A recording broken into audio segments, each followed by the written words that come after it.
Happy time zones, everybody, and welcome to another stream. Today we are going to be playing a brand new game. We're going to be playing a game called Camp W. So, basic premise for Camp W is we are a witch from the human world.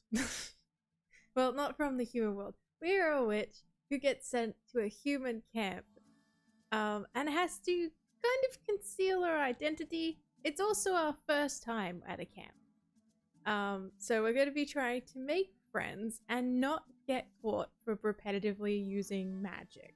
That's my understanding of what it is that's going to be going on today. So with that as set as our premise, let us get right into it. Open. Ooh, if it'll open. Give me a second. Open the book. Ooh! I scared myself. I had to click the lock. Oh, that's a cool detail. Alright, a profusely illustrated tale of friendship and mystery by Sayup, Los Angeles. Okay, let's have a look at the settings quickly so that way we see what we've got. Prioritize quality, prioritize speed, SFX volume. You know what, I don't mind about the musics and stuff. We don't have to, so we could change all of that settings as we need to. I reckon that is good enough. Let's go back to the main menu. And let us start up a brand new game. Pitch says, gonna lurk while settling down for the night. Well, welcome in, Pitch. I hope you enjoy your lurking. This will be a little bit of a cozy game, I expect, based on what I've seen, so I reckon it's a good one to settle in for the night too. Let us start a brand new game. Choose your player. Lysander or Leandra?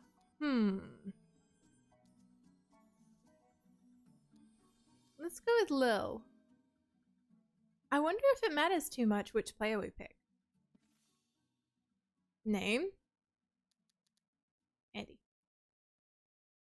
Are you ready to start? Yes, please. Ooh, I like the map.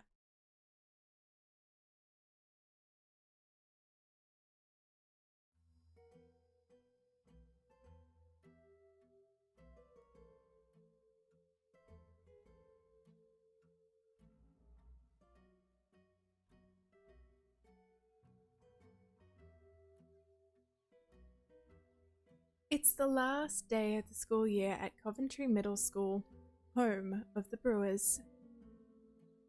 Go Brewers! As I was saying, it's the last day of school here in Coventry, capital city of the witching realm. Were the powerful witches living here cast into separation, a secret separate realm for their own safety, or for the safety of the humans they once lived amongst? Who's to say? Well, as the narrator, I guess I'm going to say, but I'm not telling you just yet. This is only the beginning of the story. That comes towards... Can I get like 2 seconds to set this up without another interruption? Sheesh. Today's Coventry Magical Middle School is abuzz with young witches and warlocks, sorcerers and spellcasters eager to begin their summer vacation, finally free from the shackles of education. And how do the young witches of Coventry Middle School spend their summers? Well, at a witch summer camp, of course.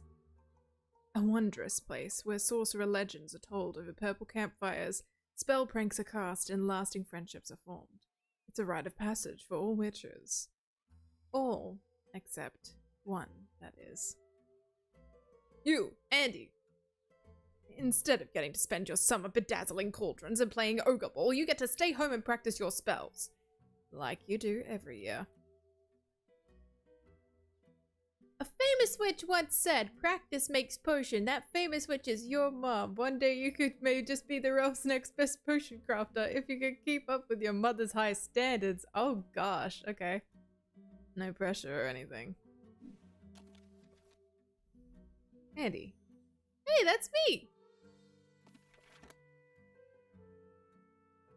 The other kids emerge in gaggles and clicks and bolt down the steps of school, laughing as they rush into their summer vacations at light speed. Oh no, but not you.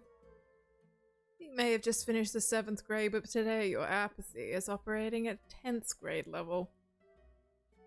As far as your witch of a mother Miller is concerned, you haven't earned the right to relax. You barely got by with B's at school this year. So summer, just like every other summer, will be spent getting your head in your alchemy studies. As you cross the courtyard, a tiny orange squirrel dive bombs down from a tree overhead and lands in your hands. Why so glum? What, did you sit on your wand again? Nugget, my familiar, a small squirrel, big heart, even bigger attitude. If you soaked half a pound of fluff in distilled sass extract, then cast a spell to bring it to life, that's when you'd get Nugget. You know why, Nugget? Every year my classmates go off to summer camp, and every year Mum makes me stay home and practice my craft. Look on the bright side. Every year you get to spend summer with me. When you think about it, I feel sorry for those other kids in their nuggetless summers. Anyway, Gaggy is waiting for us to hit up the orchard at the end of town, so she could make some of her famous summer brandy wine. You know I can't carry all those pilfered fruits on my own. Nugget has been the family familiar for 3 generations, passed down from your grandmother Gaggy to your mother Miller, then finally to you. I don't want to say Nugget is old, but he's still sore over not getting the credit for the invention of peanut butter.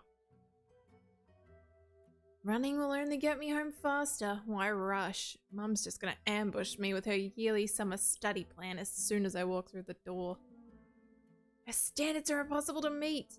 Everyone else goes off and has fun all summer while I'm stuck inside for 2 months picking the eyes out of dead frogs. Living with Miller could be a trial.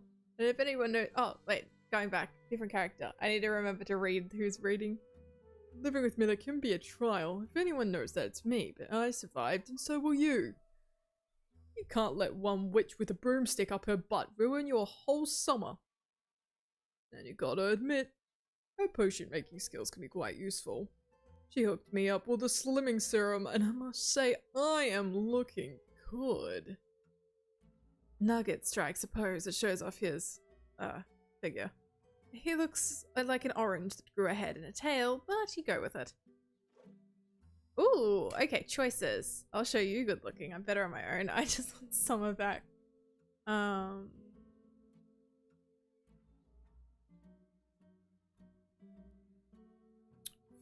Just want summer back. I don't care if she turned a clay brick into a gold bar. I just want my summer back. She does this every year. It's bad enough having her look over my shoulder. Summer is supposed to be fun. I've literally never had a fun summer in my entire life. Drama alert. This will be our 12th summer together, and I can say for a fact that we've had some really great times. Like that time Gaggy accidentally knocked you into one of her brandy wine barrels and we all thought you ran away. And by the time that you got out, your entire coat was dyed red. You looked and smelled like a walking, talking cherry. I had to drink an entire gallon on the spot just so I had room to breathe before I could make my escape. You slurred for an entire week after that. That's pretty cute, I guess. See? Great memories. Pitch says, oh gee, I just glanced at the screen. That's cruel. What an absolute unit. Yes, Nugget is indeed a heck of a squirrel. In no time at all, Coventry Middle School is a ghost town. Everyone is probably picking out their bunks by now. Let's get home. I'm sure it won't be as bad as you think. And when it actually is worse, you can stay in and do my lesson plans while I sneak into town. When you arrive home, the whole house is buzzing with activity. As you and Nugget walk into the kitchen, workers whiz out past you, hustling cameras and lighting equipment out of the room. Looks like your mama's wrapping up a new season of her show, taping for Potion TV.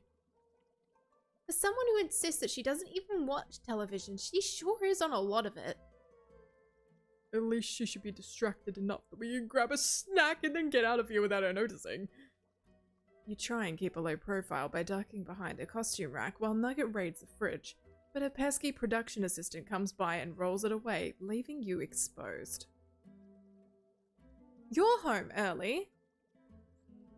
It's not your mum, it's her mum, your grandmother, Gaggy.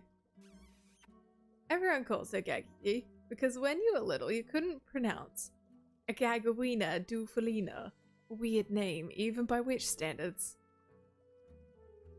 If they're going to let everyone out early on the last day of school, why even have it at all, honestly? Gaggy, the best hugger in the Coventry. Right? That's what I'm saying! But then you wouldn't emerge into a beautifully sunny summer day. Starting your vacation at the end of a day would be so anticlimactic. I think that this way is much better. Perhaps the school district should stick to teaching and leave the poetic send-offs to someone else. Oh. Hi, Mom. So much for going unnoticed.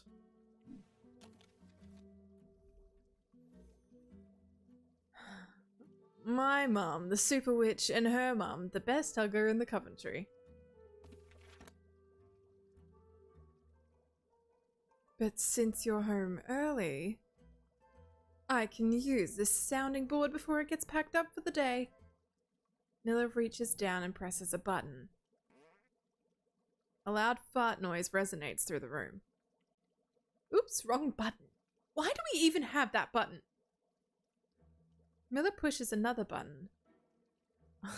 Ominous, suspenseful music starts to play. Miller's eyes lock onto you, and in her best game show voice, she says, Andy, are you ready to test your potion crafting skills? Up quiz on the first day of the summer. I think you've set some sort of new record, Miller. Oh, lighten up. It's just a little game. I won't apologize for trying to make learning fun. Apparently, Gadget would still like me to see you lay around all summer like a lump. That or she just loves me. One or the other. But who can tell? Love is looking out for your future by pushing you to be the best that you can be. You sure you're not confusing love with a military school? If I let you fall behind on your studies, that wouldn't be love at all. Then we'd all just be a bunch of dull humans. Don't fill the poor child's head with this nonsense about humans. They're not dull, they're just not witches. The craft makes us different, but that doesn't make us better, Miller. Now, it's Mila getting the lecture, and it clearly isn't sitting well. If your mother really wants to teach you something, she should give you a lesson in epic eye rolls, of which she's masterful at. I don't get it, Andy. When you were younger, I couldn't keep you away from my garden, picking herbs and inventing little potions of your own.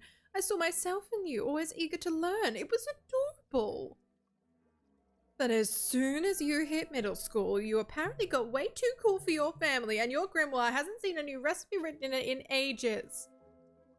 What happened to the little witch I used to know? Miller, you can drop the dramatics. The camera's already got packed up. Nobody wants to be a little witch forever. And if you want a break, I say you take one. We'll be here for you whenever you need us. Gadget gives you an extra long hug, but when she lets you go, Mila is still there, arms crossed, waiting for you to step up to her challenge. You know that even if you put it off, she will not let this go. It's like it every summer. Fine. Let's just get it on with already. Mila holds her hands apart in front of her and quietly recites a short spell. A sudden thunder pierces the night, magic wonder, wild affright as witches see a second sight. I call the moon to show her light. The lights overhead change position and point directly at the cauldron in the center of the room, which is already bubbling and smoldering. I've arranged a little experiment using ingredients left over from today's shoot. The potion in front of you is nearly complete. It only needs one additional ingredient to be finished. Any witch worth their weight in woodbine which should be able to tell what it is and what it needs. So are you up for the challenge? 3 ingredients sit on the counter in front of you. You carefully examine the bubbling cauldron. A slightly sweet smell wafts out from it, but you're not entirely sure what the smell is. Your mind is drawn a complete blank. All you can think of is the summer sun shining down on the happy kids as they arrive at their camps. Could be a health potion, which would need spit if newt. But it also could be a sleeping potion awaiting velvet leaf extract. Maybe it's a love potion, missing the tears of the forlorn. You're not really sure. Love potion, sleeping potion, health potion. Eeny, meeny, miny, mo.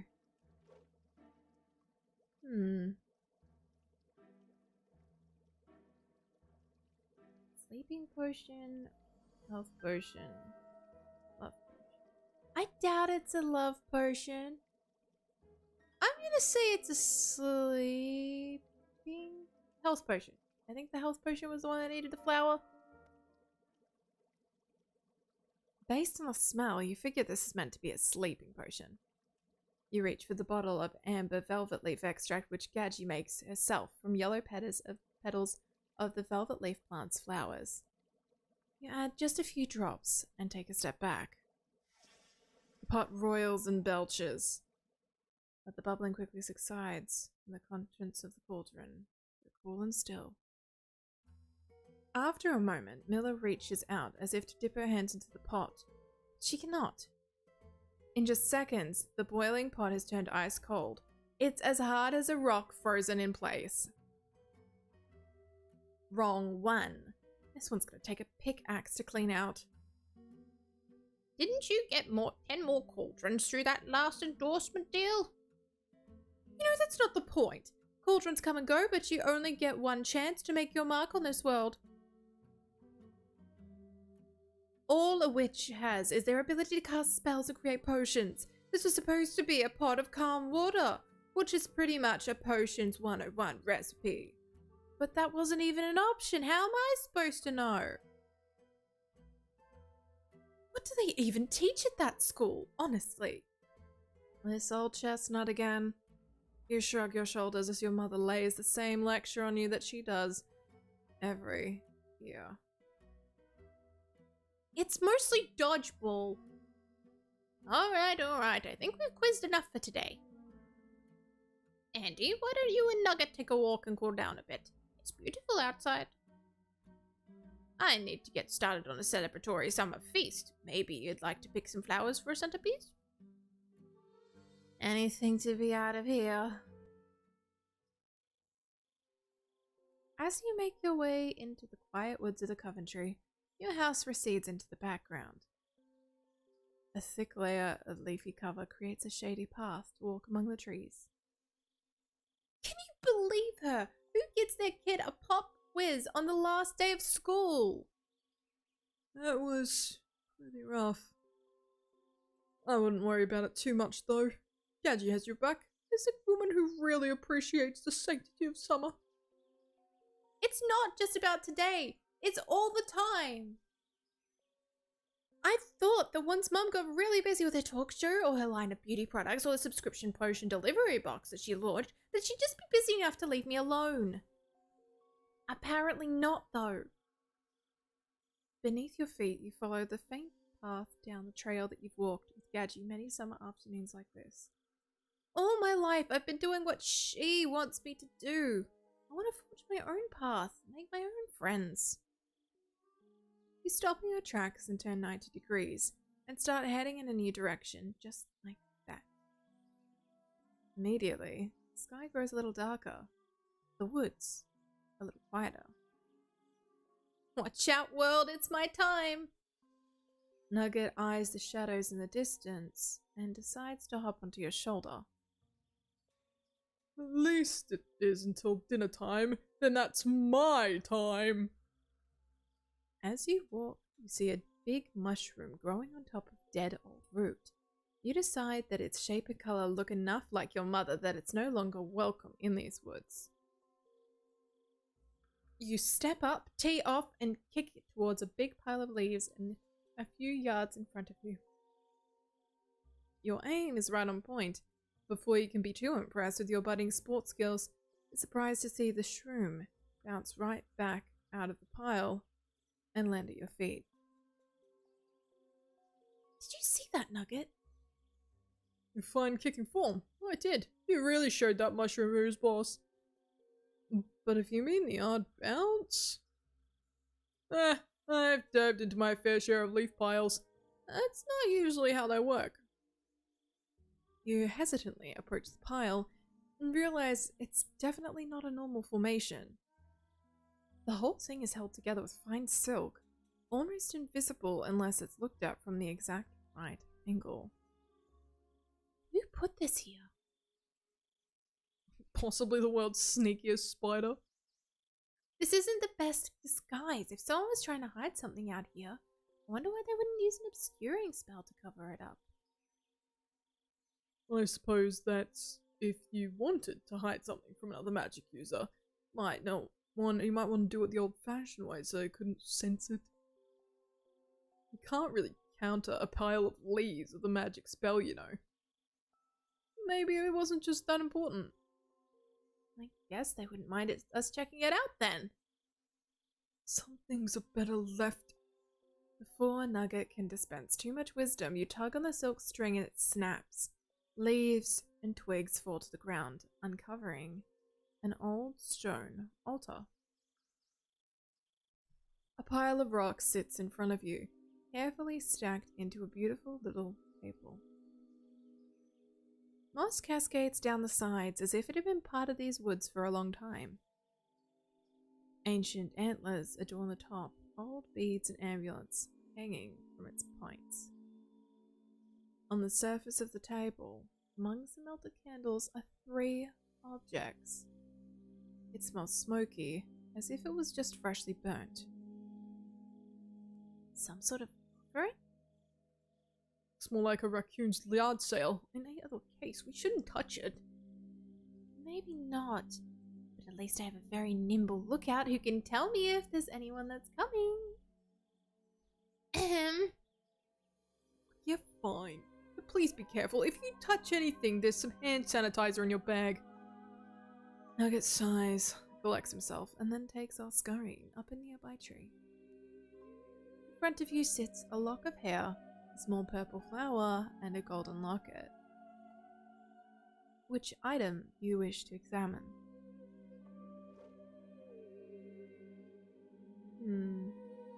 Locket? Flower? Locket? The locket is small and delicate with an ornate carving on the outer golden shell. It has a clasp, but it's already open when you find it. You open it up the rest of the way. When you look inside, you see that one half has a faded photo cutout in it. The other half is empty. Based on the yellow patina of the photo, you guess that it is very, very old. The face in the photo is that of a beautiful young woman with some outrageous earrings. As you stare into her eyes, you are overtaken by a crazy idea. She actually looks, well, a lot like me. Nugget comes down from the trees to get a look. He sticks his little nose right up to the locket and examines it. I can see where you're coming from. Yeah, what? She really does. Is that the excuse you're going to use when you pocket somebody else's locket, Andy? I wasn't gonna steal it. I was just gonna take it home and show it to Gadgie. You know she'd get a kick out of this, and maybe she can help me find the owner with the tracer spell. Slightly better excuse, but only slightly.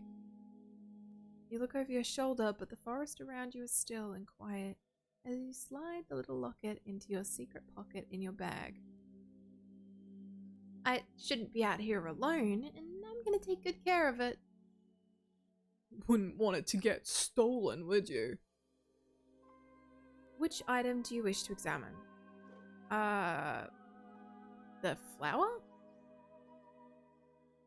A small purple flower sits at the center of the display. It's star-shaped, with a faint amber glow at the center.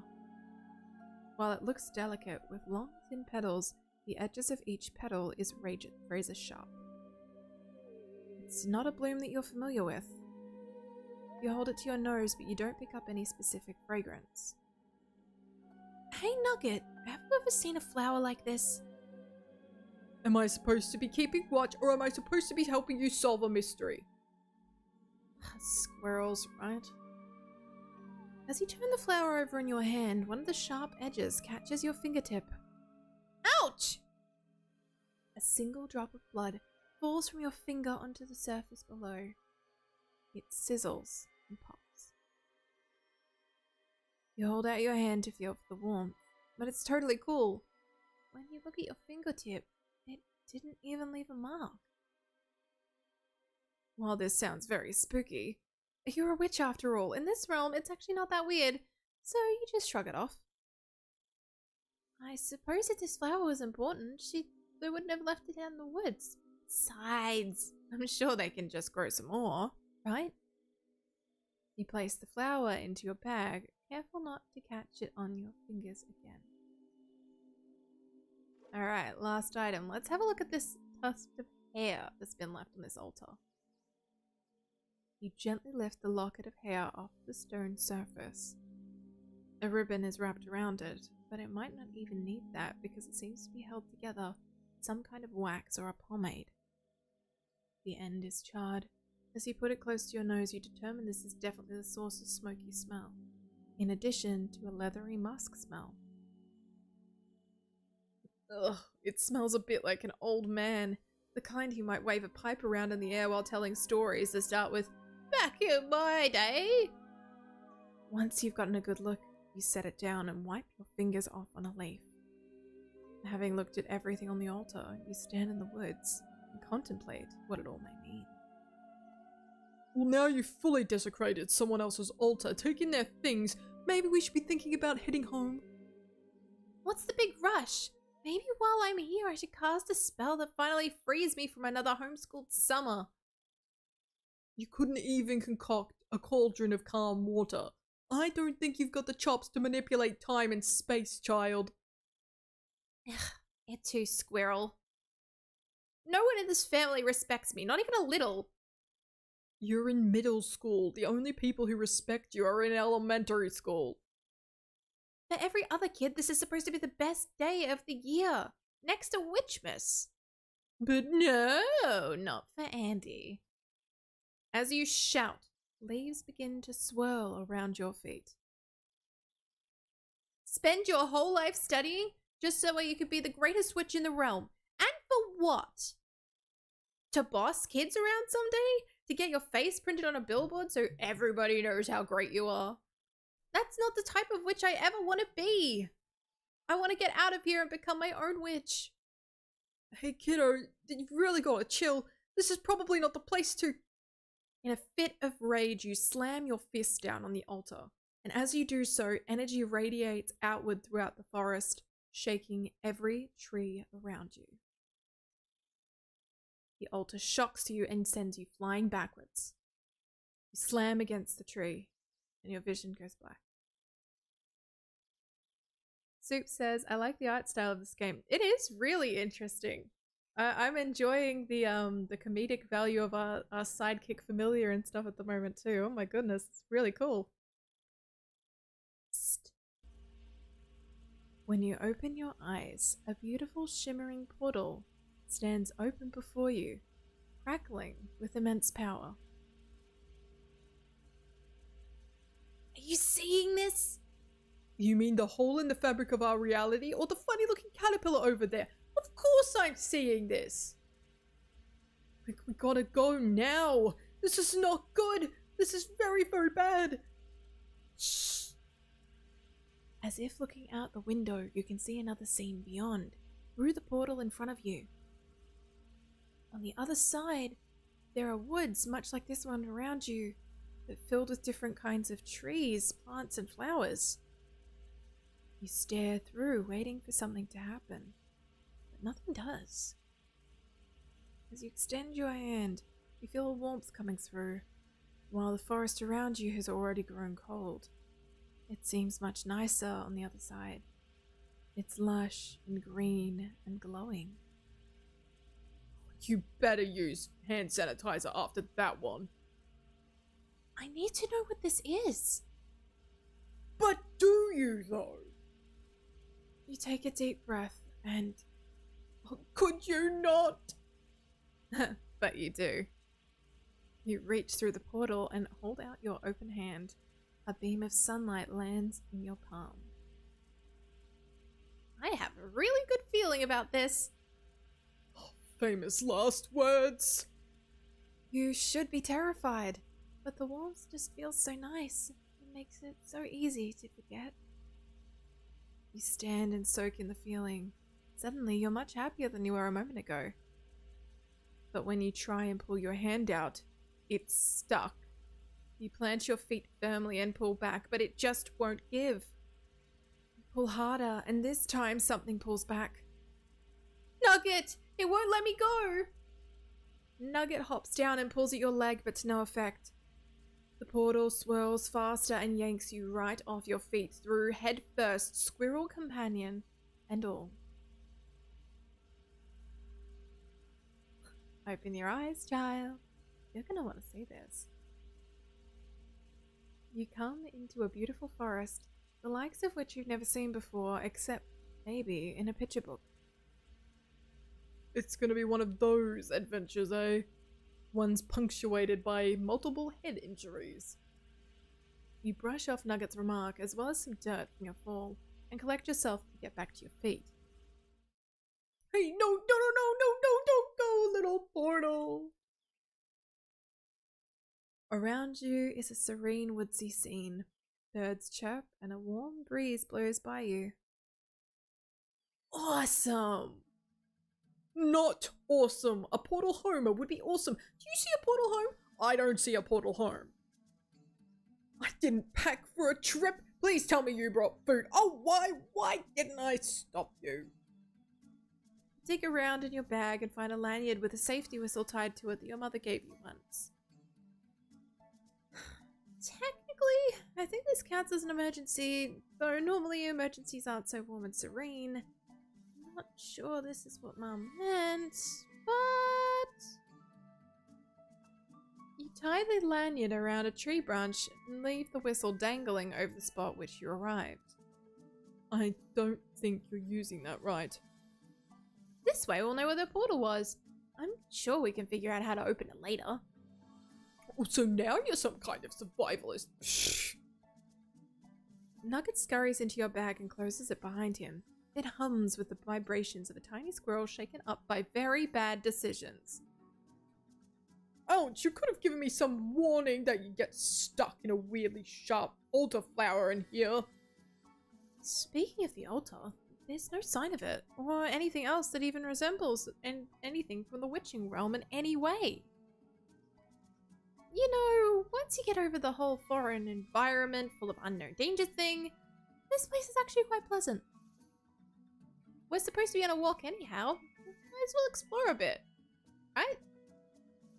A string of unintelligible muttering leaks out from the bag. You close the zipper to quieten it, and you begin your walk towards the edge of the forest where you see a nearby clearing. The woods opens up and reveals a quaint little grouping of cabins, soaking up daylight not too far away. A stream of decidedly unmagical kids are making their way across the lawn, headed over from a nearby parking lot. They're lining up in front of a building marked as Camp Center. This is not Coventry. Nugget pops his head out to survey the scene. How far did you walk? I was just walking out of the woods the same way we came in. But I don't think we're in Coventry anymore. Hey, I just said that! You had to reach into the portal, didn't you?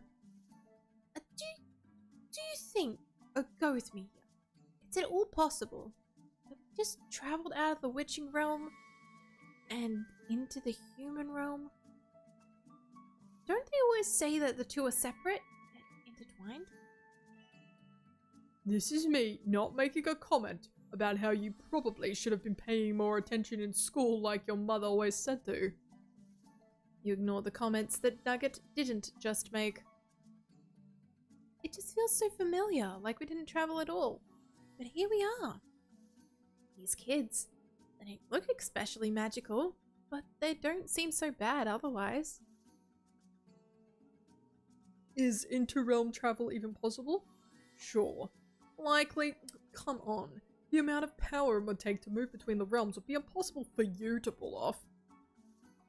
I don't think even Gadget and your mum combined could do that. Peek through, maybe, but waltz on through? That's the kind of thing that only happens in movies and comic books. You take a second to consider having more magical power than the rest of your family combined, and the size of your resulting ear-to-ear smile almost breaks your face. Then I guess you should start calling me Sorcerer Andy, Wonder of the Realms, Maker of Portals. Ignore squirrels! I prefer Maker of Portals. Alright, Portal Maker, well you brought us into the human realm, so now what? Just then one of the human kids walks past you, strumming a ukulele.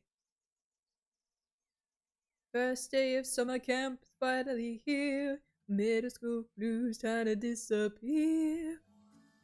Start on my back, hope I sign in soon. Gotta get started on my afternoon. I'm at camp Wapiche. The odd-to-be ukulele kid joins the line of campers. Intrigued, you follow his siren song. I'm a Camp Wapawiche.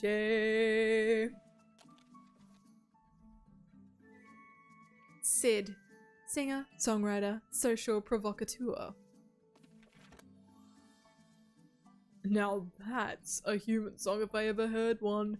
Any witch would know a swig of eau de tune would fix his patch right up.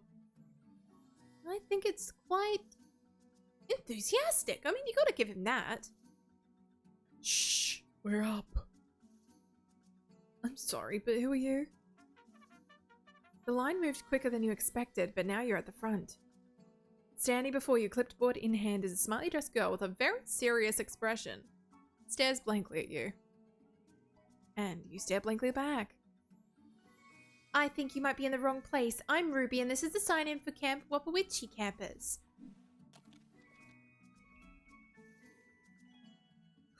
Ruby, Camp W's self-appointed expert and most spirited camper. Camp what now? Camp! Camp! As in summer fun, kids bonding, no mum inside, honest to goodness summer camp? Of course it is, and I'm here for that exact reason, to sign into camp. What? Subtle cover-up job there.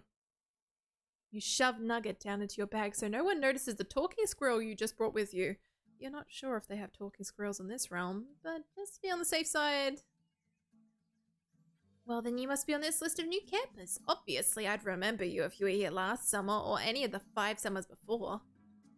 You play it as cool as you possibly can, which isn't super cool, but hey, it's all you've got. Obviously. Name's Andy. Ruby doesn't so much as look down at her clipboard before responding. Not on the list. But you didn't even check it.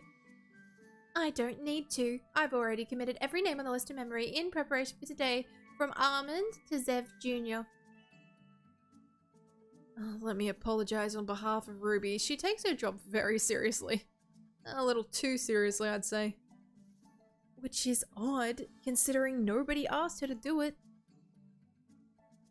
No one needs me to ask me to have camp spirit.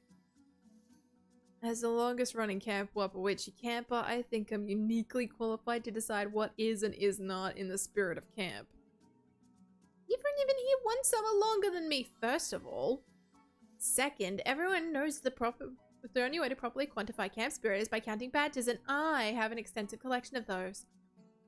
Meanwhile, Sid over here couldn't even earn a badge if it jumped up and stitched itself to his lazy butt. Clara says, hello everyone. Hello Clara. Welcome in. How are you doing, friend?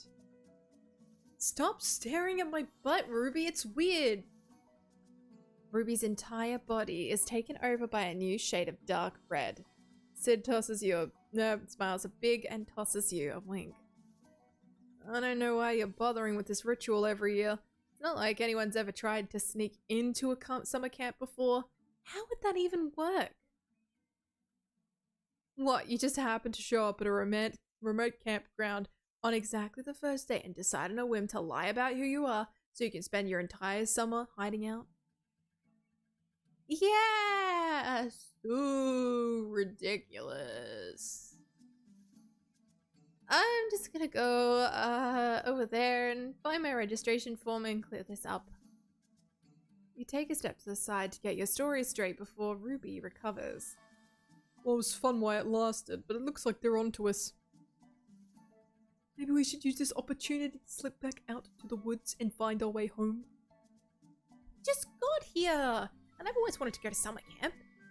Besides, aren't you the slightest bit curious about what the human realm is? Yeah, I'm curious about what they do to uninvited witches and fucking talking squirrels, Andy. You heard that, kid. They don't expect anyone to sneak in, which is exactly what we want to do. They'll never see it coming. Let's see. Clara says, how are we all doing? Pretty good. Just enjoying the game. It's a very interesting art style. I really like it. And the dialogue's been pretty fun so far. Clara says, hello, doing pretty well. About to make some DIY embroidery hoops. Ooh. So you're making the embroidery hoops to then continue with more embroidery like tasks and stuff later? What are you making the embroidery hoops out of? Clara says the art style for this game looks very cute. Yes, it is very cute. And Sue says, I hope the embroidery is fun. Now's the perfect time to put some of my crafting abilities to use. Luckily, I've got a bunch of ingredients that are still in my bag that we can use. Mom says I need to work on my magic. I'll show her. You dig around in your bag for a few specific ingredients that you know are in there somewhere. After a second, you've collected 3 things. A bit of birdseed, a few sky flower petals that are dried, and... Nugget, let me see your paw. Sacrificing me to get out of trouble is a trick that you can only pull once, you know. You're safe, I promise. Just pull out a paw real quick. You scrape off a bit of dirt from under Nugget's nail. I needed some dirt, but I'm not sure if human dirt will do. You rub the dirt, birdseed, and crumpled up flower petals together and casually sprinkle it onto the ground. You devious little witch. Gadgie's own super seed bird feeder filler trick? Interesting idea, but I'm not completely sure if the animals of this realm will react to a foul weather spell the same way that they do back home. All you need is to trace the sigil in your grimoire to cast the spell and to find out. The foul weather spell. This is a lot harder than it looks. I wasn't expecting to do like... Oh, damn it! Would you like to enable no fail mode for this and future spells? What happens if we do fail? Like, I'm curious. Clara says, yeah, it's so I can make use of some fabric scraps that I have lying around. They'll be made of a wood cardboard plank that I have lying around. No. I don't want no fail. I want all fail. I wish to fail as much as to succeed, you know. It's far more interesting that way. The only problem is, in my case, is that I don't believe I have my mouse. So, we may be failing a little bit more at magic than I originally intended to. By originally intended to, I mean I didn't really plan for this eventuality of me actually having to cast sigils and such. Oh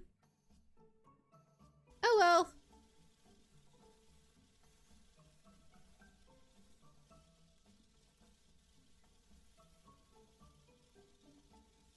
Focus, Sandy. Focus. Oh, pretty. I'm just using like my little trackpad on my laptop to try and do this. This is a lot harder than I expected. Clara says, I become very resourceful when I'm too impatient to buy stuff. Honestly, fair enough. I am very much the same. As soon as the seed hits the ground, an entire flock of birds begins circling overhead. Seconds later, there are so many birds that they nearly block out the sun. Oh, it works all right. That spell was supposed to attract a few birds, not all the birds. Oh, this can't end well. You rejoin Ruby and Sid, who are staring up in amazement at the churning cloud of birds overhead. And then the poop starts. A huge glob of it lands right on Ruby's head and drips down her perfectly pressed shirt. She looks at it in stunned silence. The next poop splashes right onto the sign-in sheet. No time for procedure, we're under attack! Did I just get pooped on? We're all gonna get pooped on if we don't run for it. Ruby holds out the clipboard over her head like an umbrella, and a hail of bird bombs destroys the sign-in sheet. This is not how my summer was supposed to begin. Ruby books it for the building behind her, leaving Sid and you to fend for yourselves. I'll be safe back in the bunk. Follow me! You arrive at the two bunks, one for girls, one for boys, connected by an adjoining deck. Seems pretty quiet still. Usually most people are here by now, but maybe they're off doing something else. I'm gonna see if Norm's set up shop by the dining hall yet. Wanna come? I'm gonna get settled, I think. Thanks for your help with that girl. Ah, that's just Ruby's way. She means well, I think. At least I've always assumed she does. Maybe not, though. I'm Sid, by the way. Smell you later. Sid marches off towards the dining hall, singing to himself as he goes. 'Cause birds like us, baby, we were born to rule. Why aren't there more songs about the loyalty of squirrels? Before Nugget can switch the conversation back to himself, you hear more voices of campers inside the nearby bunks and reflexively reach over to stuff him back down into your bag. Yeah, I know the drill. I promise I only do this when I think you run the risk of embarrassing me and or blowing the entire operation. Reassuring. A girl you haven't seen before steps out of one of the bunks and nearly bumps right into you. Oh, I'm sorry. I wasn't looking where I was going. Reminder to hydrate, everybody. I'm new this summer, so I guess I can use the excuse of not really knowing the layout. Hi, I'm Sophie. Sophie, the other new kid at camp, though it feels like I've known her forever.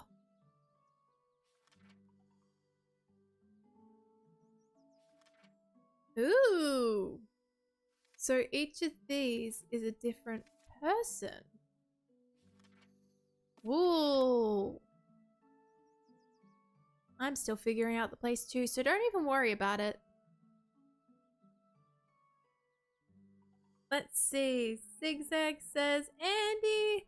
Hi, Zigzag! How's it going? How are you? Good to see you. Zigzag says, wait, let me switch the Twitch. That's okay. That's okay. You take your time switching to Twitch. It's good to see you as always. Oh wow, so you're another new camper like I am? Seems like everyone else already knows each other. They've already got the beds all divvied up with their names carved underneath them. First ever day at a camp, honest. Practically my first hour. Definitely don't have a bed picked out yet. I don't know know if I believe you. She leans in close, focusing on your eyes in a way that makes you a little uncomfortable, though you try your best not to show it. I've already noticed that people at summer camps are oddly obsessed with pranks. You sure you haven't been coming here your entire life? Pretty positive. Don't have any older brothers or sisters who go here? I'm an only child, actually. And your parents didn't meet for the first time at Camp W, fall in love and get married on the kickball field, have their reception in the dining hall, and give birth to you roughly a year later in an infirmary? Nope. Blessed be. Well, I'm glad I'm not the only one. I like Sophie. Yes, how are you going, Zigzag? Welcome in, welcome in. What have you been up to today? We are playing a new game called Camp W. Oh, sorry.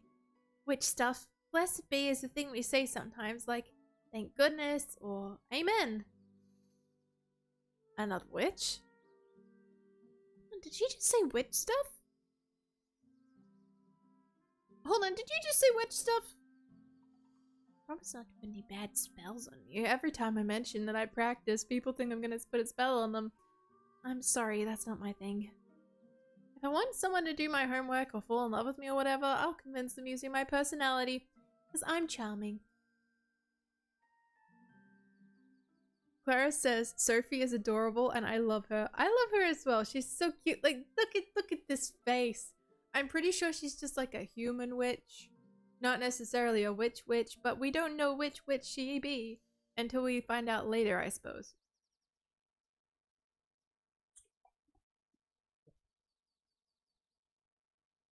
It's just that my personal spirituality is based around nature and the earth, so I've always been drawn to witchcraft. Also, black cats are the best, so being a witch has that going for it too.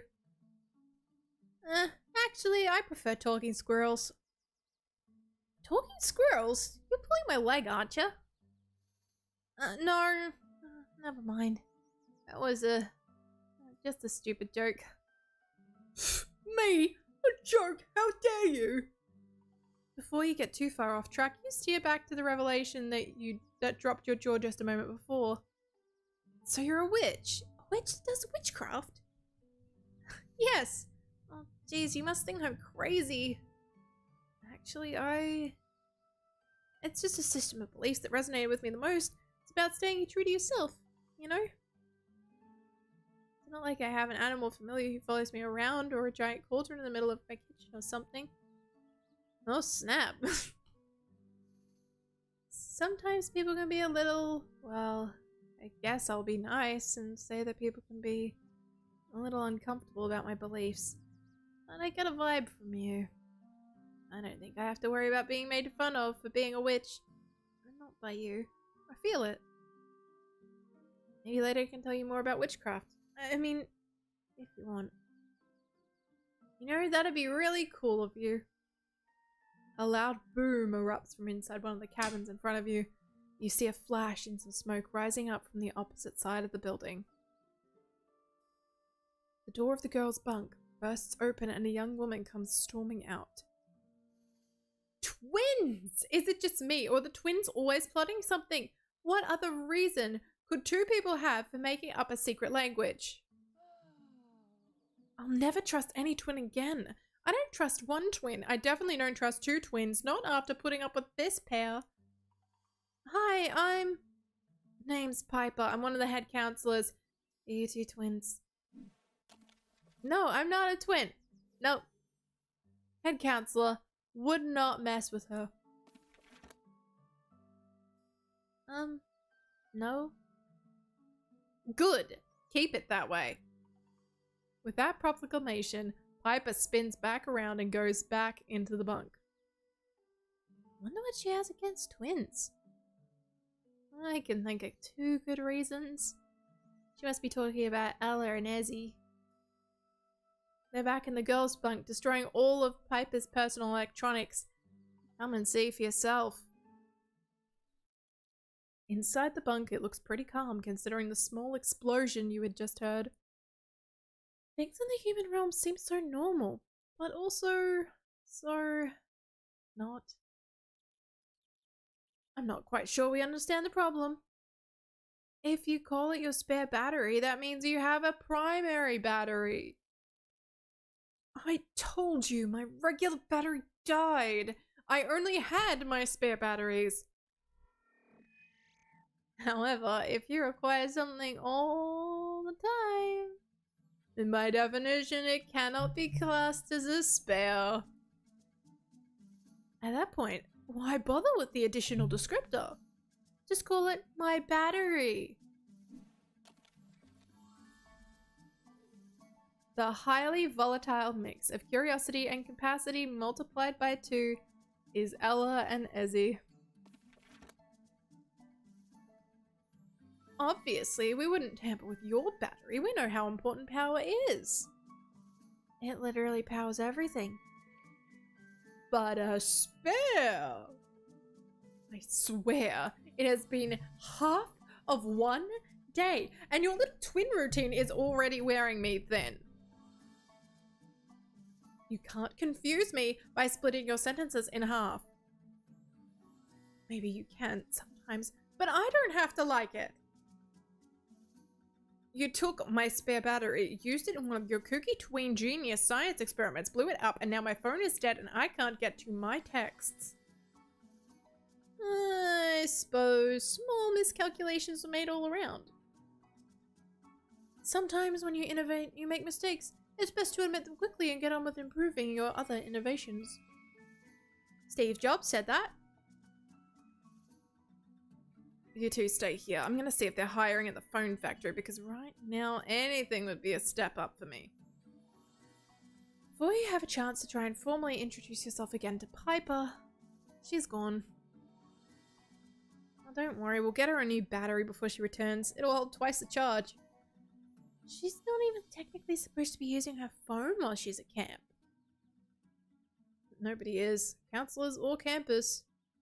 But rules are made to be broken, aren't they? That's Ezzy, by the way. And this is Ella. Hi, I'm Andy. Just so you know, the explosion wasn't an accident. It was a distraction. We're extremely careful with flammables, honest. We're twins. When Ella and Ezzy speak at the same time, their voices sync up and overlap exactly, create a startlingly strange frequency that immediately makes your brain feel very, very weird. Nice to meet you both. Sophie mentioned there are a lot of rules set by returning campers, like who sleeps where and whatnot. See, Ella, I told you so. Alright, that. I promise you it's not sentimental. I just left some diagnostics equipment behind at the end of summer and I wanted to make sure it was all in working order still. Ella taps her wristwatch and there is an audible whirring from under one of the bunk beds. Thought it'd be rather rude to ask anyone else to endure sleeping directly above one of Ella's experiments, but we're almost done with that for now. Experiments? Directly under our beds. Piper mentioned something about you two being a pair of sci-fi whiz kids. I believe the phrase genius camp dropouts was tossed around. I don't think it counts if you drop out on account of you being too smart. A few years ago, our parents tried to send us to a special science camp for high-performing students. But we took issue with the curriculum. Essentially, it boils down to this. Don't call it space camp if you're not gonna at least try get to space. We were T-minus 3 minutes when they scuttled our mission. You built a rocket to space and tried to launch it? Rockets? No, rockets are so last century. We built a space elevator. So, what are you doing here at Camp W then? Our parents decided that we were doing enough calculations throughout the rest of the year, so now we use summer for a different kind of study. You must unlearn what you have learned. Yoda said that. I doubt it. Well, that just about clears it up for me. That clears up absolutely nothing for you, and certainly does not explain the whirring sound. Then what's under the bed? I could tell you. But you wouldn't understand. This place has a secret. Every summer we learn a little bit more about it. We still haven't cracked it just yet. I've been running all kinds of measurements over the past year. They just don't add up. It's as if... No, this will sound crazy. It's as if Camp W is at the exact center of the universe. Sure, I'd say that sounds crazy, but then again, I've been accused of saying some crazy things myself. In the past hour, I've captured some incredible phenomena. But most of our tech's out at the old camp radio tower, KCWW. We should know more by tomorrow. Phenomena in the past hour? Could it be... Before anyone else can see you start to sweat, a loud bell rings somewhere else across the camp. I might be new to this camp, but I can tell what a lunch bell when I hear one. I am famished. When you get to the dining hall, there are small clumps of campers stationed at the front door. A trio of boys push and shove, jockeying for front position. Like some kind of human nesting dolls, the boys share similar style, but come in 3 different sizes: small, medium, and large. Zigzag says, OMG Andy, I'm so sorry. I dropped my phone into a sink full of water. No! Try and save the phone as best as you can. If you try and towel it down as best as you can, and then if you've got like a tub of rice you can put it in. Rice draws out water pretty quickly, so you could just chuck it in there. I've heard that works pretty well for phones dropped in water. Hopefully you can save it. But so you don't need to apologize, that's okay. Just save the phone and things as best you can.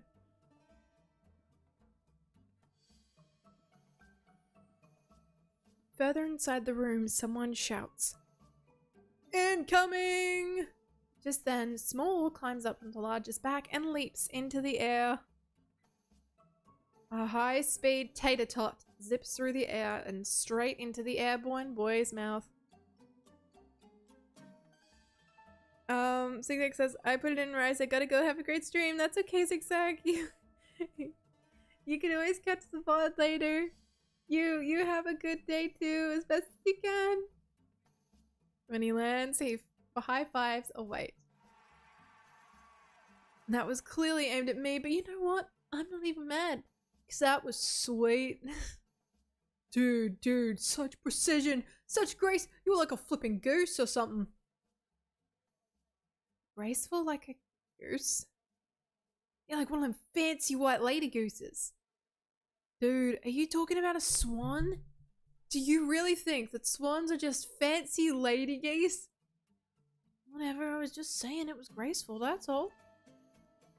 I learned from the best. My dog Scoot could catch a flying disc from like a mile away, and I've been studying his moves all spring. Bros! Oh no. Blake, Miles, and Miller. The thrill-seeking threesome of fist bump aficionados.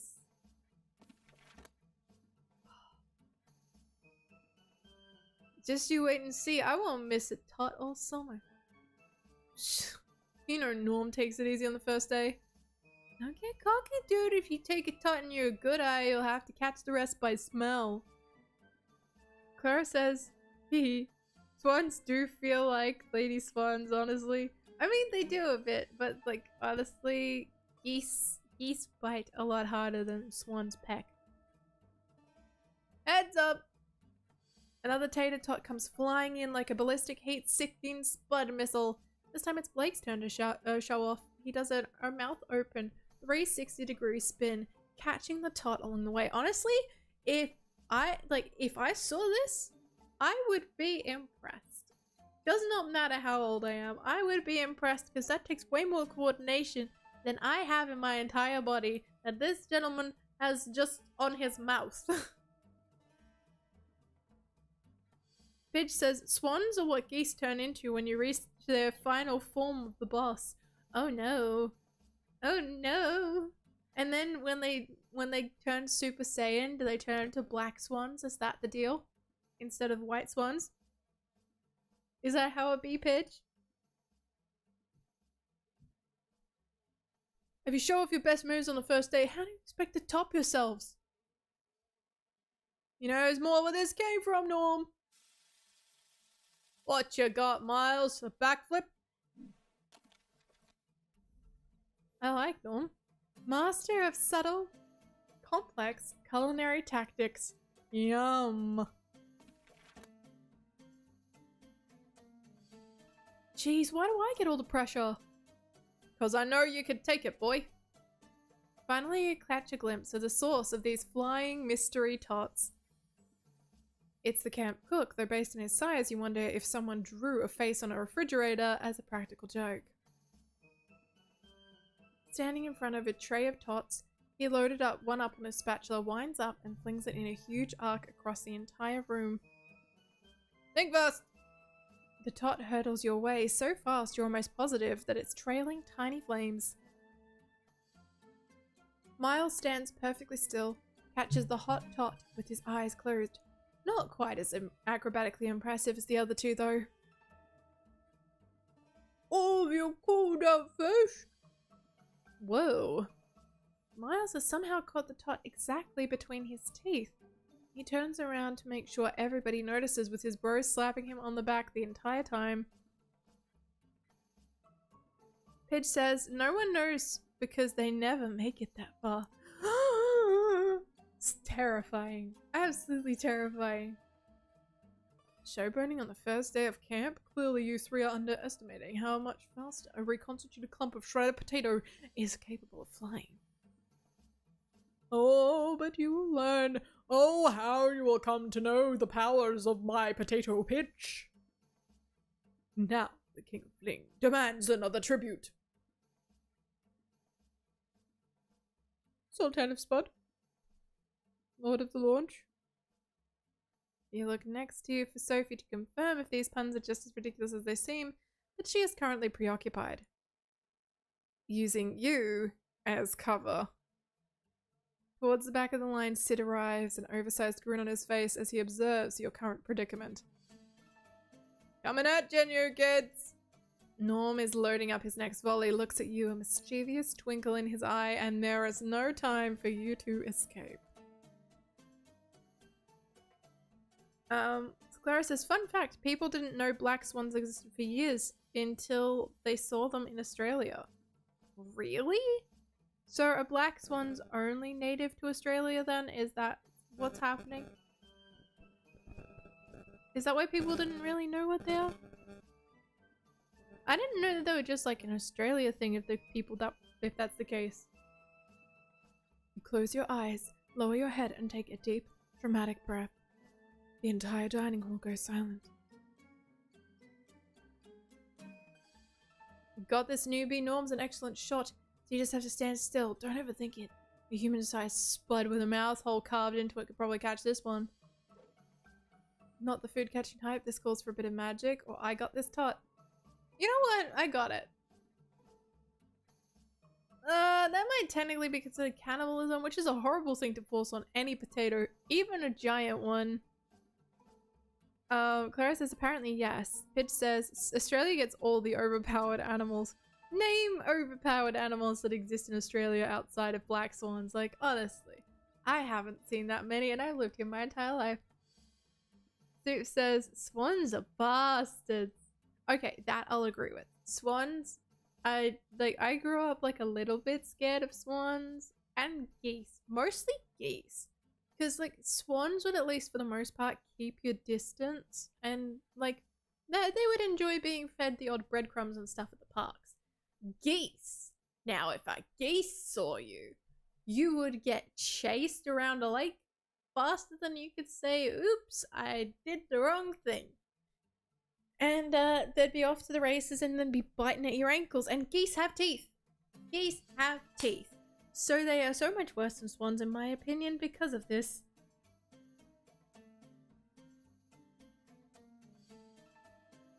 That being said, I'm not sure if that would actually count as eating. For a vegetable to have turned into a cannibal, you'd probably have to grind up the tot, bury it in the soil above the potato sprout, then... If I catch it, will you stop calling me newbie? Probably not. 3! Does he always count down like this? Only for the new kids. 2! This isn't how the other kid lost his eye, is it? Funny you should ask. 1! It is! Oh, just kidding. Or am I? Odds away! Norm launches a tater tot across the room. He tossed it with a forgiving arc, added an extra time for you to prepare. You square up with your feet, focusing your eyes on the incoming projectile and open your mouth. You got this! The tater tot glimmers as it passes through a ray of sunlight, and for a brief, beautiful moment, you're convinced it'll all work out. Then the hot tater tot smacks you on the cheek and bounces off your face onto the floor. You stand silently, marked with an oily badge of failure. The bros chuckle at your less than totally awesome performance. Sid, meanwhile, tosses you a napkin. You'll get him next time, newbie. Norm tips his chef hat at you.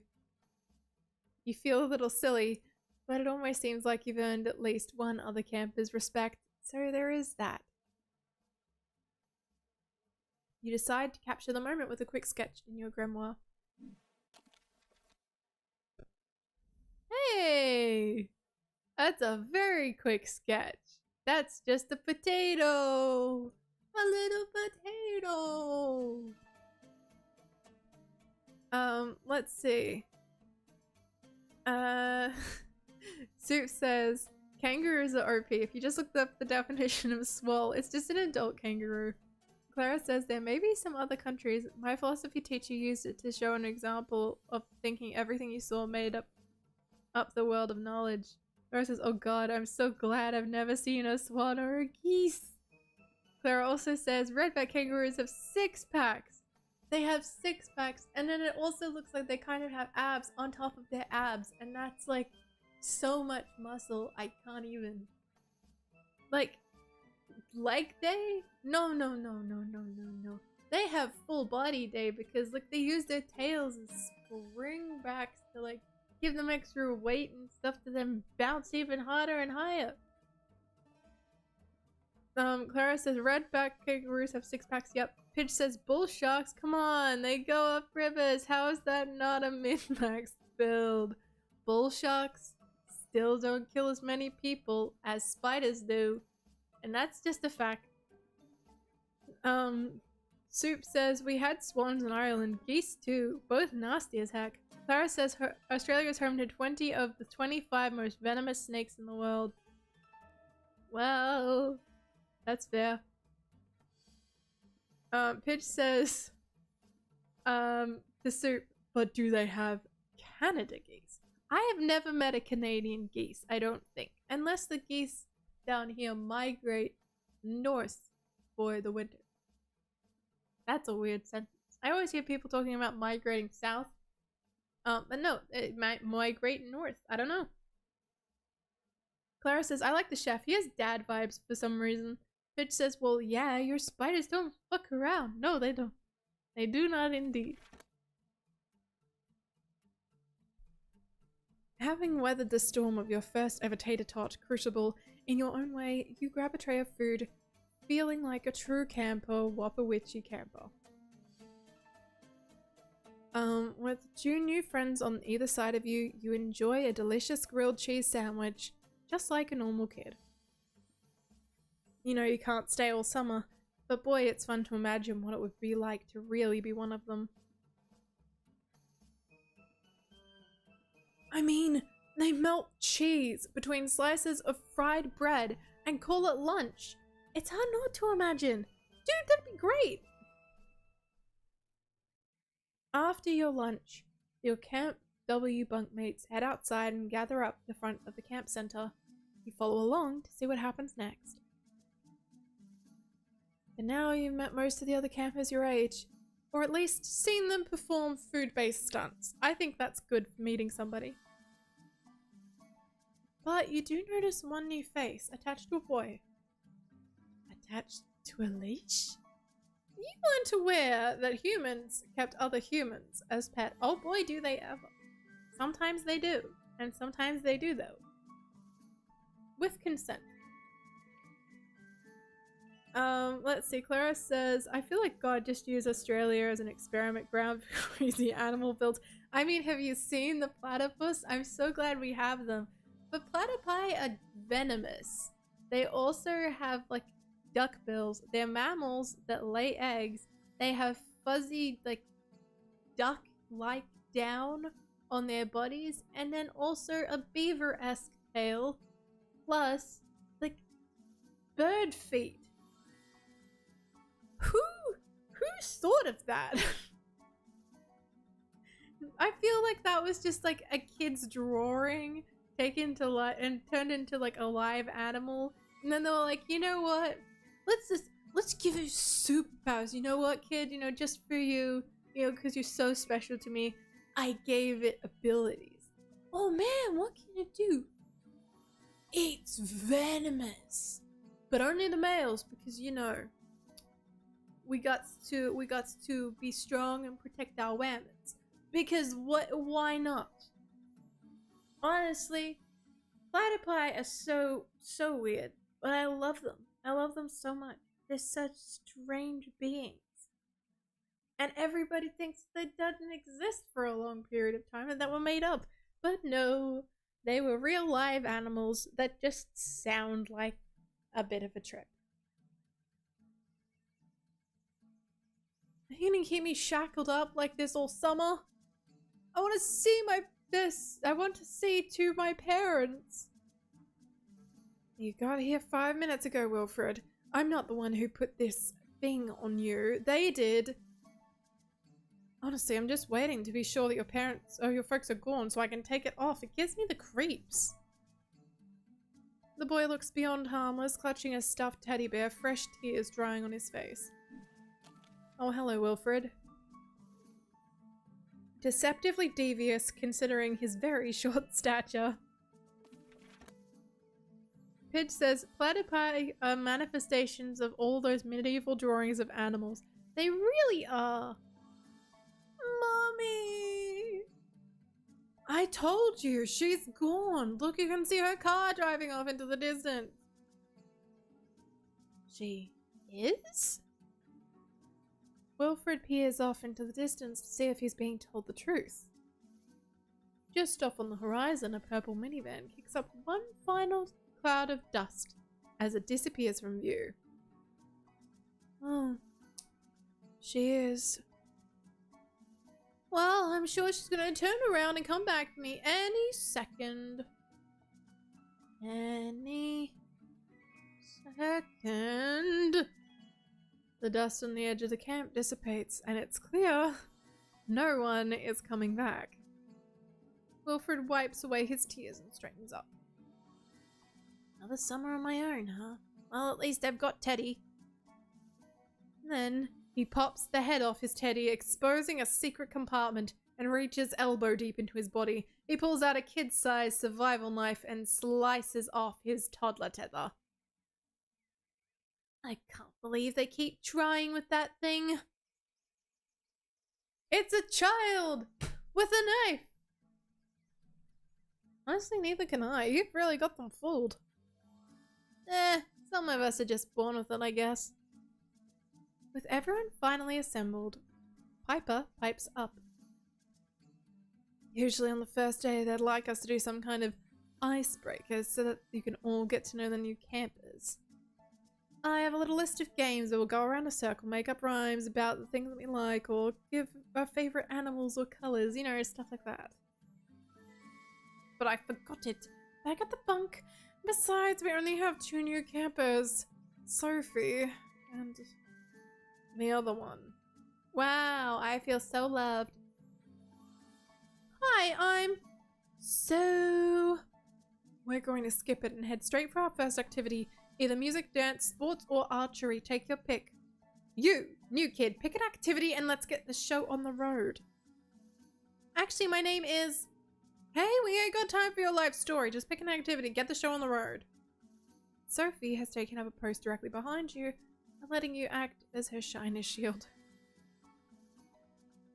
Technically, you're newer than me to this camp by about 40 minutes. If you don't choose soon, this afternoon activity will turn into a nighttime activity, and I promise you that's not easy to hit one of those archery targets in the dark. Do we want to go to music and dance, archery, gardening, sports? Do we want to go see our newly adopted father, Norm?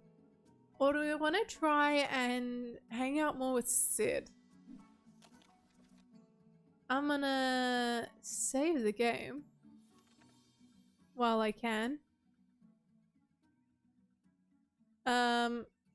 First activity.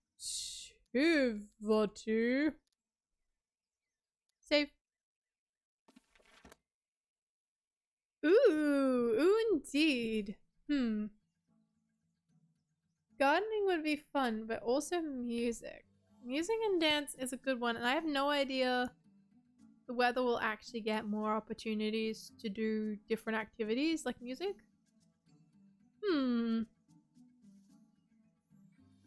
As a musician, we could pick as a musica. You know what, we'll go with music. Because musician. You follow some of the other campers into the music hut where Sid greets you and hands out scripts. What's this? This is my masterpiece. For years I've been crafting my own rock opera, and now it's finally finished. With some help from Piper. Well, your thoughts were all there. I just helped you organize them. Don't be modest, Piper. Piper here is a bit of a theatre geek. Who are you calling geek? I'm a theatre enthusiast, I have you know. This thing took you years, huh? It's not very long. It's only 5 pages. It's not the number of pages that's important. It's the idea on the pages. It's about summer camp in a post-apocalyptic world. The campers are the only survivors left on Earth, and then they must decide whether to let their world die with them or to work together to forge a utopia out of the ashes. Well then, 5 pages? A lot of it's improvised. Well, Fred, I want you to play the villain, because, well, typecasting. Now, the villain is an evil camp director bent on destroying what joy remains in the world. Sid shoves Wilfred towards a giant truck of costumes marked evil attire. Man, I want a trunk of costumes labeled as evil attire. That would be so much fun. And Andy, I want you to play the new kid at camp. Again, typecasting. The hero that represents the hopes and dreams for a better future.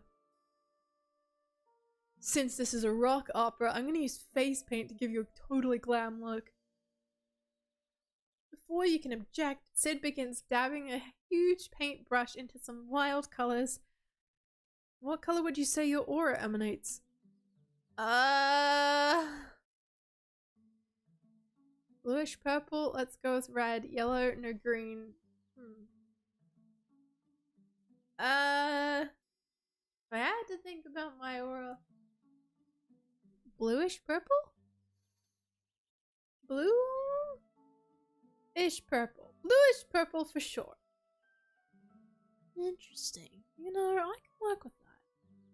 You're almost instantly covered in cold, wet paint. Is this house paint? It's an old family recipe. But maybe avoid swallowing any. Without a mirror nearby, you have no idea what you look like. But Sid looks very pleased with the outcome. Okay, so what's this rock opera called? Clara says, I feel like we'll see Norm again later.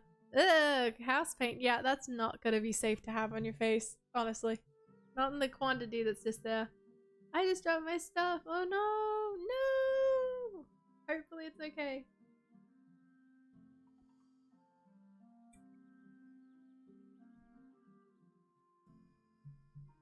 That's the thing. It doesn't have a name. Why should art have a name? Would you name a river or a sunset? Nope, that's dumb. It needs a name. All plays have names. I'm gonna side with Ruby here. Play should have a name. Fine, Philistine. Hey newbie, since you're the star, how about you name it? What would you like to call the rock opera? Silence, you clamorous campers. Camp loud now, the unhushed opera. Echoless whispers of yesterday's future. Ooh.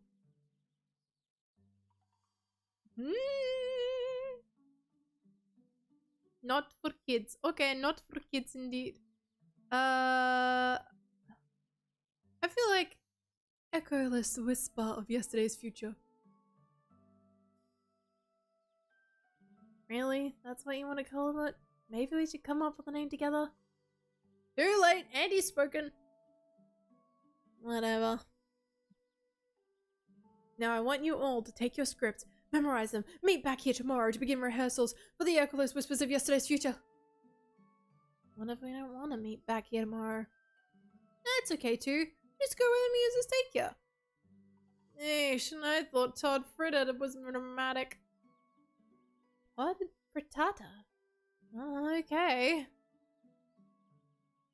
Yellow says, Andy, how are we today? I am going good. Thank you, Yellow. Hello, hello, welcome in. Today we are playing a new game called Camp W. We are a witch who accidentally ended up by interfering with someone's altar in the middle of the woods, which we definitely shouldn't have been touching. Ended up getting transported into the human realm, and now we're at a summer camp for regular old humans and have literally no way home. And we accidentally brought our talking squirrel with us, so we've been trying to keep him quiet in our bag while he's judging us. But otherwise, we're pretty good. How are you, Yellow? You look down at your script. Your part has been highlighted.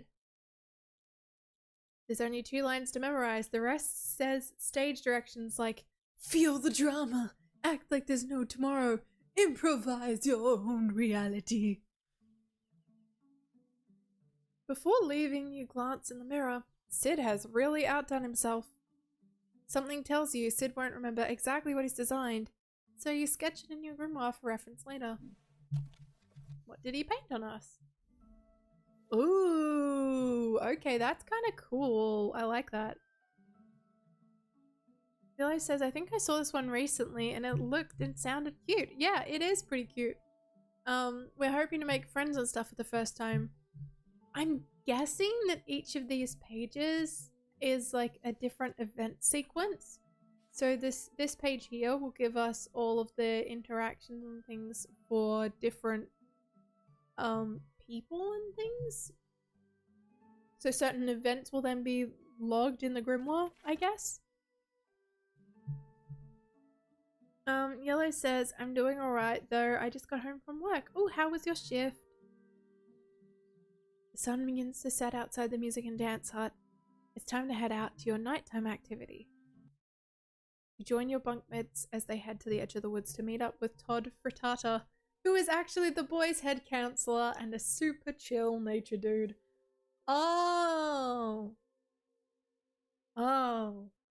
Here I was thinking we were talking about like a director for some musical or something, but no. It's just the other bunk counselor. Nugget follows at a distance, hopping among the branches above. We find Todd sitting on a tree stump, legs crossed, in a moment of serene meditation, dappled by the setting sun's last rays. He perks up as soon as the campers arrive. Alright, kids. I gathered you today for a very important and, extremely dramatic reason. Todd, boys' head counselor. Seems pretty harmless. Yellow says, was decent but frustrating because at the end the people training me had finished for the day and I couldn't work out what I was doing wrong. Oh no. Oh, I'm sure you'll work it out soon, but hopefully that'll end up being an okay thing and you figure out what it is that you were doing wrong.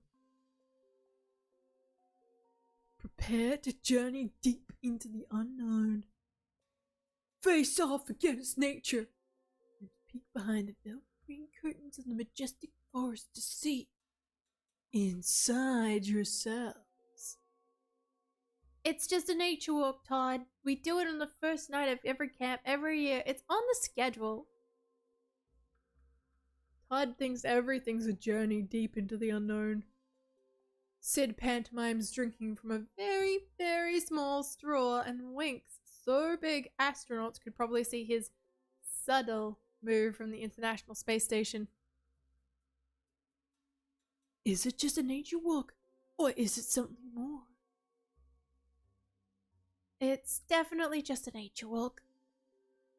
In fact, last year you walked us through Points on Oak, so when we got back we had to use the camp's entire oatmeal supply and take a huge bath in it together. Sometimes I still wake up in the middle of the night, itching. I can almost smell the maple syrup right now. Oh, is this with Norm? I have no idea. No, the dude in the middle is Todd. Nobody told you to use the flavored version, Wilfred. It's getting dark out. Maybe we should start our, stroll into the unknown? You know, before we're eaten by wolves, that is. You don't need to be scared of the wolves, man. Wolves are just Mother Nature's dogs. Our wilderness guide, ladies and gentlemen. The crackling of branches and ruffling of leaves off in the distance startles the troop. And we're off. Todd leads the campers, marching into the woods. It's serene, but definitely a little spooky too. Once they're out of sight of camp, Todd begins to speak. He starts off quietly, as if sharing the details of a secret conspiracy. As is tradition of Camp Wapawitchi, it's time for our new campers to learn the legend of the bear claw bracelet. Oh, I was talking about Bob Marley, but yeah, we could talk about the bear claw bracelet. You got it, bro!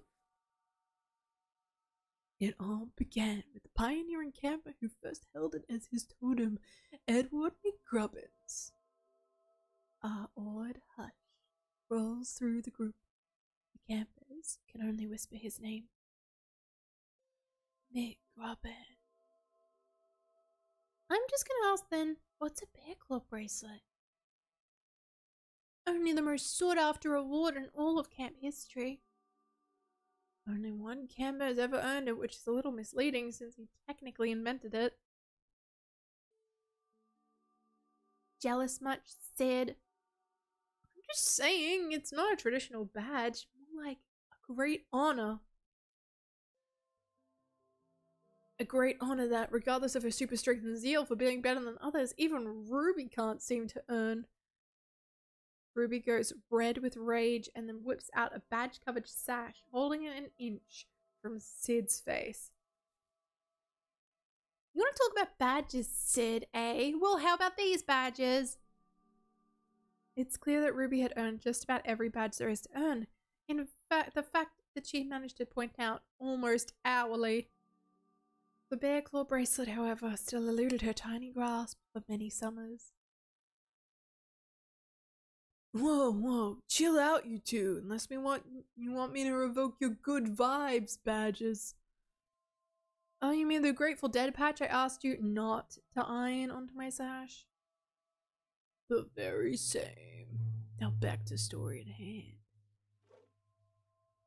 One bracelet, please. The bear claw, what now? Edward McGrubbin. Let's find out about Edward. Who is this Edward McGrubbin's character? Edward was a camper just like you once. Well, like you but taller. Way back, and Wapawitchi first opened. Edwin McGrubbins is a legend and the single greatest camper to have ever attended the camp by a mile. We looked into it, and according to our research, Edwin McGrubbins isn't actually real. He's certainly something of a folk hero in these parts, but while there are many anecdotal mentions of him, they can all be traced back to another former camper. No official records bear his name, birth test, deaths followed or tolls, nothing. So he's a ghost? I knew it. I knew this camp would be the death of me. Am I a ghost right now? Maybe we all actually died in these woods together and we're doomed to walk the forest for eternity listening to Ruby brag about badges. Fate somehow worse than death. Ella just said there was no death or birth records with that name. How could McGrubbins be a ghost if he never lived or died? I'm back. Bad news. Oh no, Zigzag. Don't trust everything you read online, I assure you. Edward's very real. The first year Camp Wapawitchi opened, it was just a small camp, still getting established, and Edward was one of the first groups of campers in attendance. It was just a mom and pop operation back then. A lot more rustic than it is today. More rustic than this? Wood chip paths between the bunks are considered a luxury by modern American summer camp standards. One day, a giant grizzly waltzed into the dining hall and attacked the camp director head on.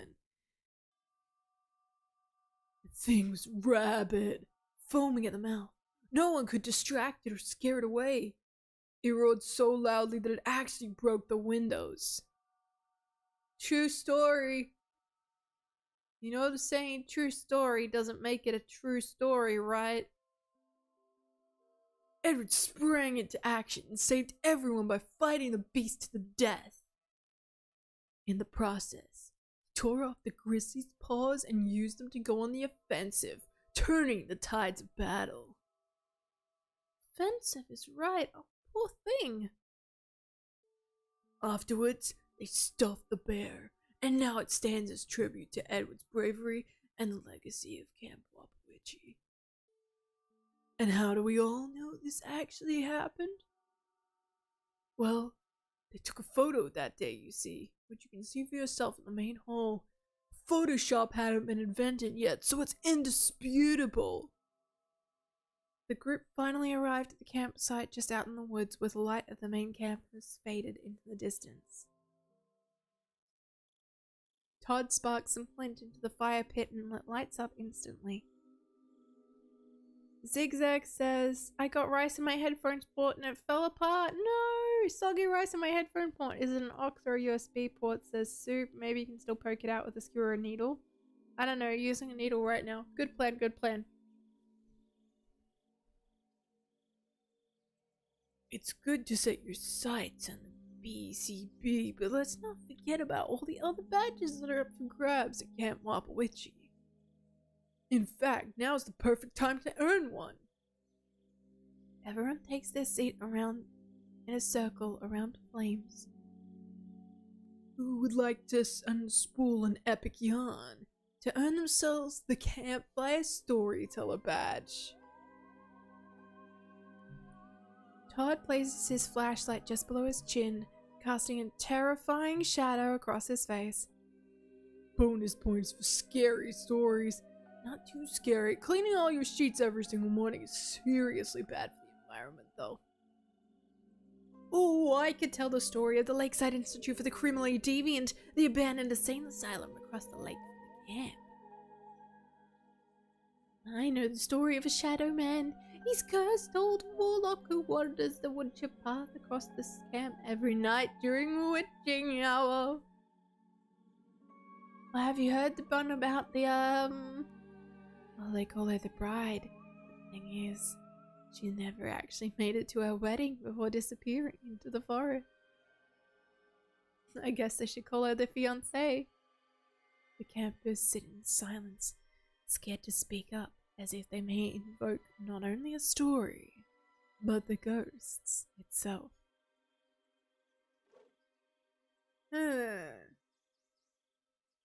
I want to know what all these stories are.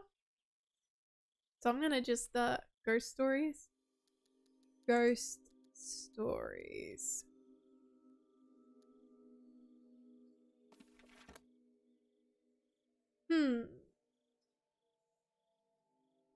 Let's try the bride first. Soup says, I was gonna say wrap the tip of the needle in some tissues as if the right's wet it may attach to the tissue.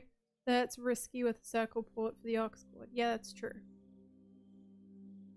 Seeing how we're already sitting in the forest, I think the story of the bride, the fiancé, is perfect. Sophie stands around the front of the fire, the glow of the flames flickering round her. One winter, a young couple from a town not far from Camp W decided the next spring they would be married. They were madly in love and could not wait for the snows to melt so they could be joined in matrimony, uniting their souls for all eternity. Per the latest bridal trends, they decided to have their wedding ceremony at the edge of the woods by a beautiful shabby chic farmhouse. Together they spent months planning the details of the wedding. The two created invitations, figured out the seating arrangements, and tasted 100 cakes before settling on the perfect one.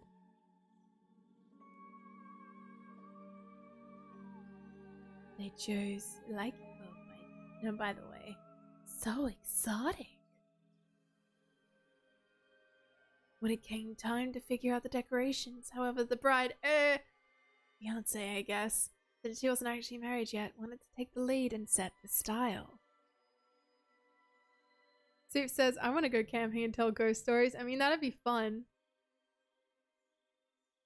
After all, her boyfriend had been wearing cargo shorts and open-toe sandals for pretty much their entire relationship. He was definitely not to be trusted.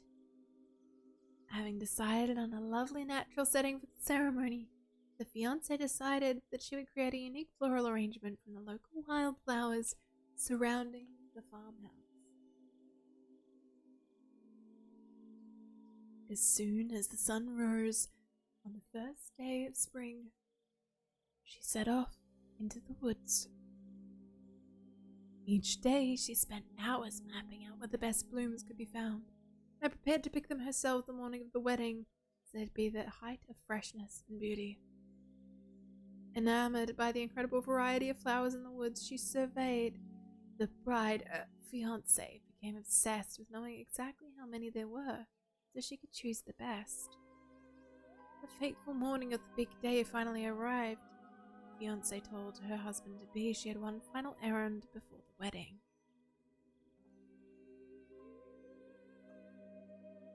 Excited for the ceremony to come, she dressed in her beautiful white gown and set off into the woods to gather the flowers. Treading carefully, she followed her route, selecting only the best stems, collecting them in a basket.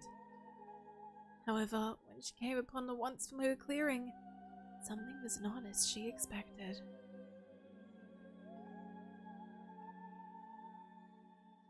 Somehow it was more beautiful than it had been before, and just on the edge of her view was a new bush filled with blossoms so bright, vibrant, and colorful, she became dizzy just looking at it. But the fiancé ignored her sudden spell and continued on ahead, scooping up flower after flower every time she did, noticing just further ahead and possibly more beautiful blooms. Carried by the sweet fragrance of the spring air, bride, the fiancé, crept farther and farther to the woods until she turned a corner, stepping over a mossy fallen tree trunk, and realized she had been here before. This wasn't the clearing that she remembered, at least not how she remembered it. Flowers were suddenly overripe, decaying and falling from their stems into festering, moldy piles on the floor. Where bees had been, now only flies buzzed. Where scenes of flowers had once intoxicated her, the odor of mildew makes her sick. She turned and looked around, but the path was dark. Into a shadowy glen she walked and walked. That day, as the guests gathered at the farmhouse, the fiancée was nowhere to be seen. Her friends and family and love began to look for her, but to no avail. They searched the pastures, the tree lines, the forest, but there were no beautiful wildflowers, nor a young lover to be seen. Just old dead trees, trampled vines, and moss-covered rock. The fiancé stayed a fiancé, eternity, always wandering, looking for fresher blooms to clip, never finding any. Don't let the bride find you, or she'll bring you flowers. I get it.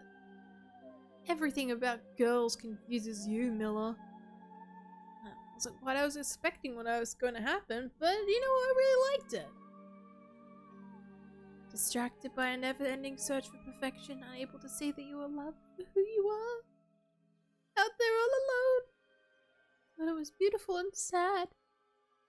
Glad you liked it. He pulled together long enough to sketch a quick picture of the bride, the fiancé, into your grimoire. Okay, so now we've got a Sophie event. Ooh, spooky! Soup says it's also a chance to flex the creative muscles for making one up on the spot. True. Ghost stories are great like that. With story complete, total darkness hovering around them, campers sit in stunned silence.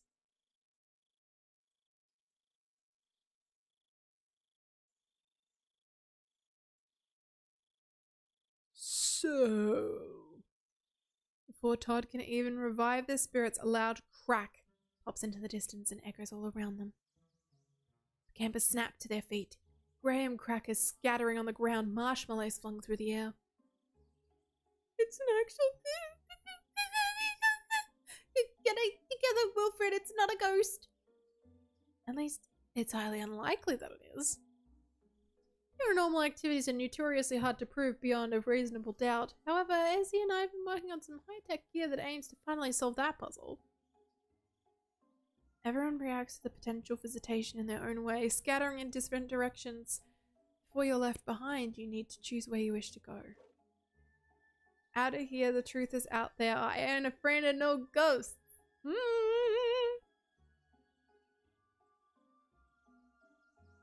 The truth is out there. Before you can make head or tail of the ghost encounter, the other campers around you jump into action. Your eye catches a green glow being cast behind you. When you turn, you see the twins, Ella and Ezzy, bathed in neon lights. Electromagnetic field meter? Online. Wide-angled infrared night vision camera? Rolling. Machine that doesn't do anything but just look really cool. As he tosses you some sort of really cool looking piece of technology, you have no idea what it does. Does it really matter?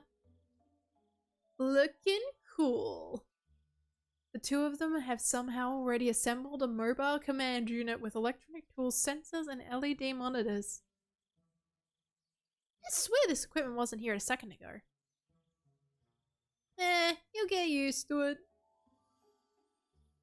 In the past 100 years, dozens of huge cash prizes have been offered for the proof of the paranormal, millions of dollars up for grabs. And yet, no one has come forward with concrete evidence or claimed any of these prizes.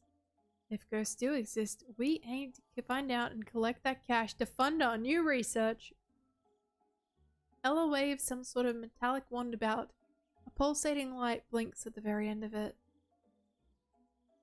I'm getting a lot of activity in the northwest sector. We definitely haven't encountered anything like this before. As she follows the signal, she begins to walk in your direction. These readings are off the charts.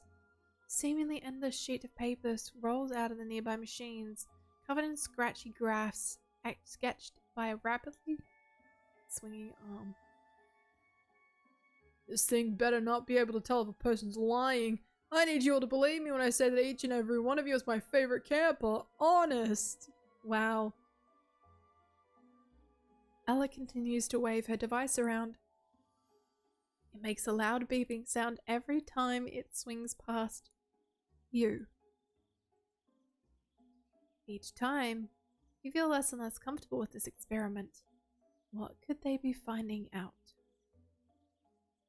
I think this thing's busted. Unless its main purpose is to measure s'mores breath. Maybe I went a little overboard on the marshmallows and chocolate, sure, but we don't need to make a show of it. There's nothing to be afraid of. Since we upgraded this unit, the threat of radiation poisoning is actually incredibly low. Ella is practically jabbing you in the ribs.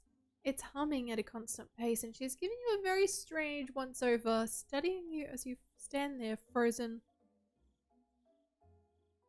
This chart can't be right. Andy, have you been involved in a paranormal experience?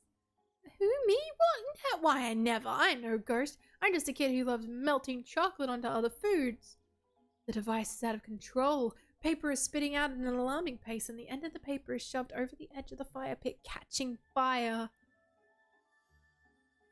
As he turns to face the blaze, the light on her end of the wand beeping so fast it bursts. Reams upon reams of charts and graphs are now completely engulfed in flame. My precious daughter! I think we've scienced enough for one night. Shut it down, kids. Resigned to the living world with far too many unresolved mysteries, as he sighs defeatedly and pushes a red button. The fire extinguishing foam floods out of one side of his command center, drenching the fire and putting it out completely. Ella picked up a yard of wet paper and wipes the foam away, eyeballing the results. Heat. It was measuring heat. I think some of the settings got altered in transit and it was accidentally set to recognize a simple temperature and nothing more. Yeah, it must have been what happened. That's why it beeped when it approached you. I think that makes you the exact opposite of a ghost, hot-blooded, full of life. I can't help but wonder, was the experiment really a failure? Or did the twins' device actually recognize that you aren't a normal human? Maybe sensing the traces of the portal on your clothes. Or even a certain talking squirrel who's been rubbing all over the inside of your bag. Thanks for helping keep us all safe in the dark. This is for you. You earned it. Todd reaches out to you with an open hand. There is something in his palm. It's a merit badge. A special reward for spirit busting and your first ever. Hey, that's me! There we go, spirit busting. Now you might all be wondering. Todd, it wasn't it established last summer that telling scary stories late into the night is actually extremely problematic behavior that can lead to recurring nightmares and long-term traumatic psychic trauma? To which I say, yes, it was, conclusively. So that's gonna be the end of the night's spooky stories, but don't worry, the summer's just getting started. Todd begins to whistle a cute little ditty as he marches around the fire, ignoring the huddle of paranoid children that he filled with sweets, then scared half to death. Back to the bunks. The chocolate-smeared, sugar-dusted, still shaking campers make a quick time back to their cabins, donning pajamas with record-breaking speed. You, however, have other things that are on your mind. Clara says, they'll traumatize the kids, then run. Of course, why not? Look, this is what camp counselors end up doing. Can confirm as one of the children they scared. They're like making the jokes. You make like you're heading in, but let the door of the bunk close without you in it. Hey Nugget, can you believe this place? Right, this place is creepy. It reminds me of those fairy tales about nice young witches entering scary humans in the forest. I like it. There's so much adventure and so little learning. I think this place is really fun. Easy for you to say. You're not the one locked up all day in a smelly gym bag. Now that we made your mother wait all day, I say we put a little distance between us and this bunk and phone home. We find a quiet spot beyond the tree line, out of hearing distance from the bunks. It's been hours since you last wandered off, and you figure that your mum and Gadgie must be worried sick about you. Basically everything had gone to plan. Milla's gonna be pretty heated when you walk in so late. I've always been so proud of my own ability to push her buttons, but you... Oh, you're a button pusher extraordinaire, kiddo. Oh, to be young again. She'll be fine. Let's give her a ring and tell her we're coming home. Nugget takes a deep breath and prepares for an arcane ritual. Time to initiate the Nugget phone. Though far away my feet my room, I'm never truly far from home. For with me is always a gate through which I may communicate. I call upon you, Nugget phone, connect me through the spectral zone. As you recite the words, Nugget's eyes close, and a strange glow swirls around him. Transmit my message loud and clear, so those who love me most may hear. Nugget becomes still, like a statue. He opens his mouth, and out comes, well... like some kind of interdimensional walkie-talkie, Nugget has become a portal onto himself, transmitting your mum and Gadgie's voices across space and time to you. This is a really great squirrel we have here. Andy, where have you been? I've been worried sick about you. It's been hours. You completely missed dinner. I thought you got carried off by a kobold. You really should have called home earlier. I know you can handle yourself, but that's not an excuse to check in with your poor old Gadget from time to time. I still saved you a slice of pie, though. I know, I'm sorry. I guess I got a bit carried away and forgot. I'll be home soon, though. What kind of pie? Let's can the pie talk for a second. Where have you been, young lady?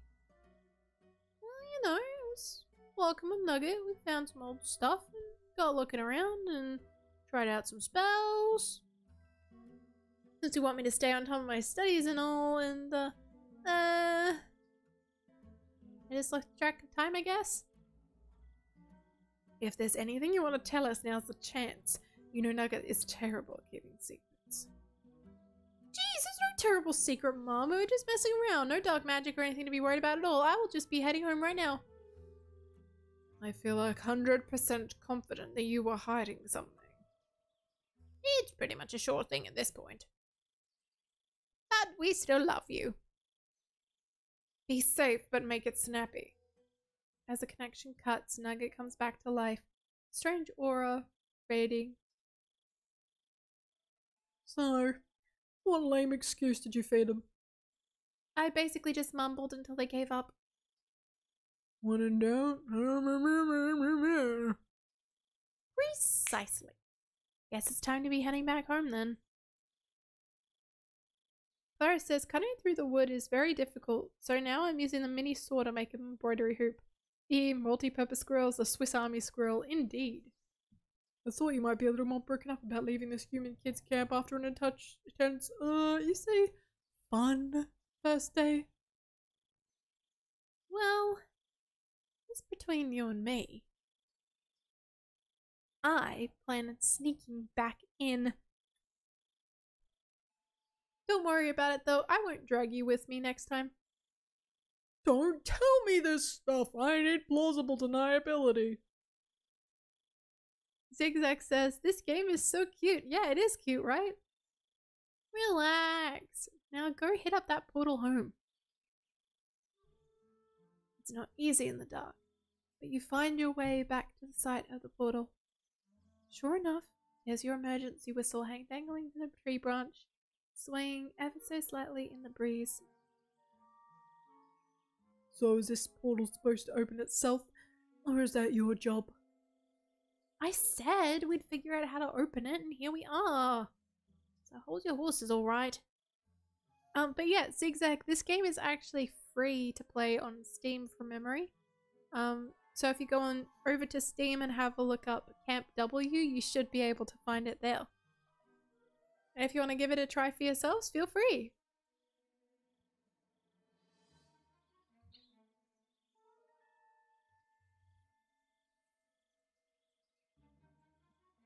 Maybe it needs some kind of a spell. Oh shit, yeah. General magic portals need some kind of spell. You dig around in your bag for any kind of ingredient that may help you out. I could probably use the things I found back in the witching realm. They were there when we opened it the first time. In your hand, You hold the locket, the small purple flower. Nobody ever taught you an incantation for this kind of thing, so you just roll with it. Zigzag says, "Oh, I'll give it a play then. Yeah, by all means." You thrust your fist out in front of you, close your eyes, and think portal opening thoughts. But nothing happens. if I recall correctly, there is an altar as well. I'm not sure those totems will have much effect on their own, hun. It's weird. I don't really remember the moment the portal itself opened. We were standing in the woods and everything was calm. And there was a hole in the world, and then moments later we were here on the other side. Oh, I remember. You got all ragey and did a bit of shouting at anyone who would listen. It was just me at the time, but I rolled with it. Then you slammed your fist down. Then a portal opened? I've seen some things in my time, but it wasn't exactly a normal afternoon. Maybe you just need to hand us a little energy of what you had. If I recall, you were pretty peeved, shouting about Witchmas. Try that. I would, but I just don't feel like it. Missing out on witch camp all these years, I've always felt a distance between me and the other kids at my school. But here, after just one day with these human kids, I feel no distance at all. It's like, obviously there's more to life than getting perfect grades and being a famous witch. Those kids don't even know who my mom is, and they never will. It's just so wonderfully freeing. Am I making sense? It's called perspective, kid. You've seen the world from 2 dimensions. You're beginning to understand what depth is and understanding things from outside your normal point of view.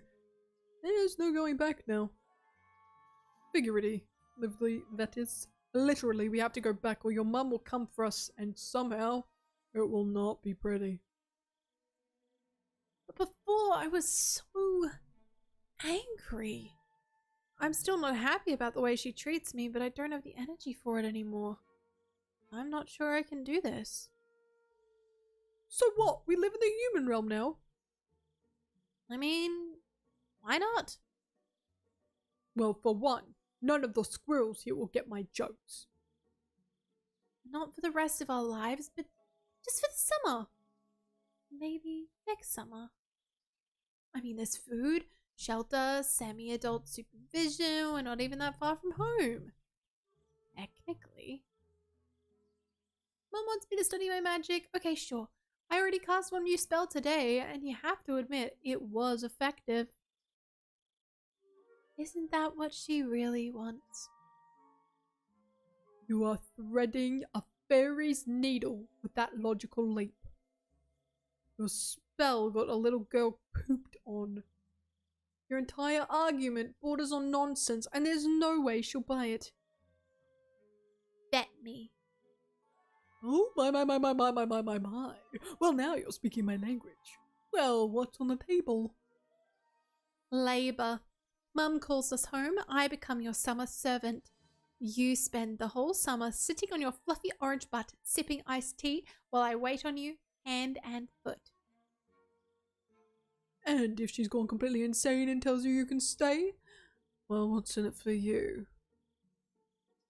I need a sidekick. If I find myself in any tight spots with these humans, you have to help me. No questions asked. Woof. Well, that seems like a pretty open-ended request. Usually I wouldn't commit to something that broad, but you have no chance anyhow. And why should I believe you when you tell me what happened on this call? You know I can't hear you when I go all hollow. If I lie, when I do get caught, it's 5 summers of servitude. You're lucky that I love to gamble. Let's do this. Though far away my feet may roam, I'm never truly far from home. For with me always is a gate through which I may communicate. I call upon you, Nugget phone, connect me through this spectral zone. Nugget once again strikes his interdimensional calling pose. As you recite the words, Nugget's eyes close, and a strange glow once again swirls around him. Transmit my message loud and clear to those who love me most may hear. Nugget's eyes close, but his mouth is open. You know, your plan is terrible, so you just launch into it as fast as is humanly possible, kind of hoping to force your way through. You want me to study magic all summer? It's a deal. I've decided to take your wishes seriously and focus on improving my witchery abilities. By the end of this summer, I will have advanced a full grade through my independent studies. For the sake of practicing my own sanity, I've signed up for a summer camp. Before you say anything, Nugget has agreed to be my personal chaperone. I'll check in every day and... I knew you weren't telling me everything. You just went and signed up for a summer camp all by yourself. I've never got so much as a brochure. Where is this camp? What kind of courses do they teach there? Do they know who I am?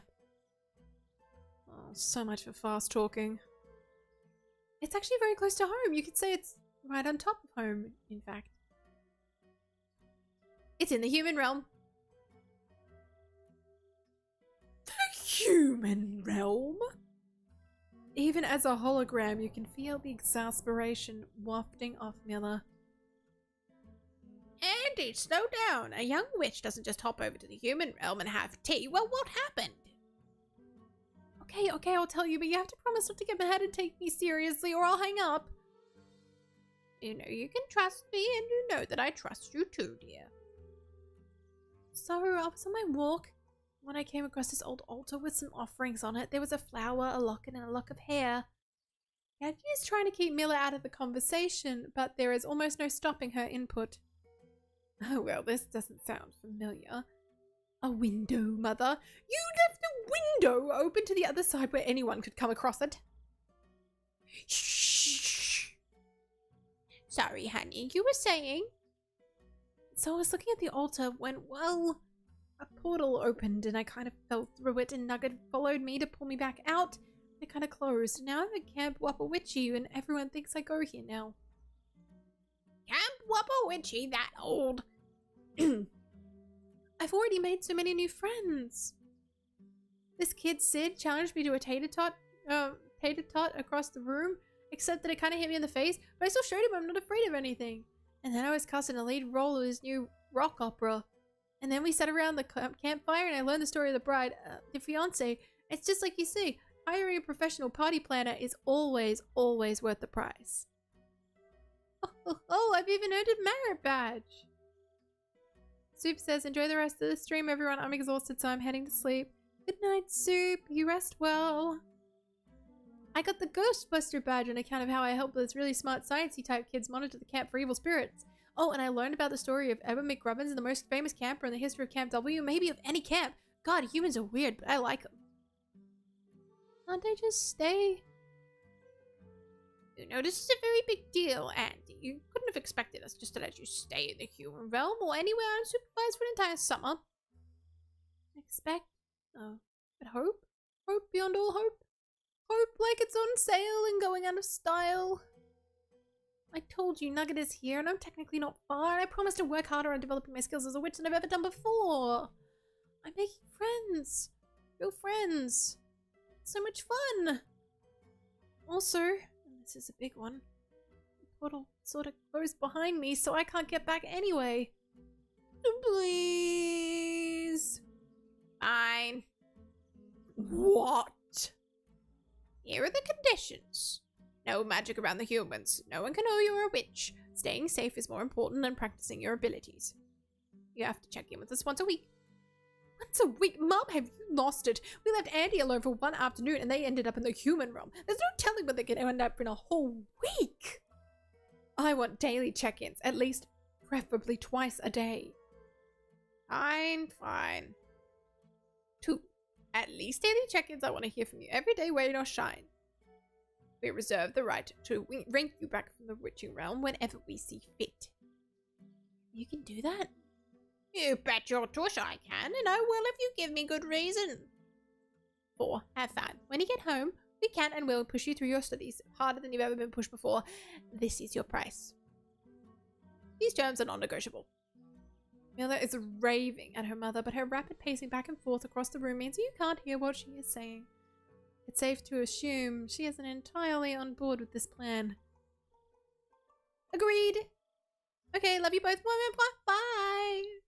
You boop Nugget on the little frozen nose and hang up the call before Miller can even change the terms. Nugget comes to and immediately starts in on you. So, how are we getting back across then? We're staying! I don't believe you. You're just going to defy your mother's wishes. Yeah, she said I could stay. She laid out some ground rules, but I can stay. There has to be much more to it than this. I have to check in with them every day, so I guess we'll find out. So you get to spend your summer at a camp, and I get to spend mine in a purse filled with empty gum wrappers. Great. You are absolutely beaming as you skip back through the campgrounds towards your bunk. An entire summer? Do your own things? In another dimension. There has definitely got to be more to it than this. Slip into your bunk and into your bed, and your eyes immediately grow heavy.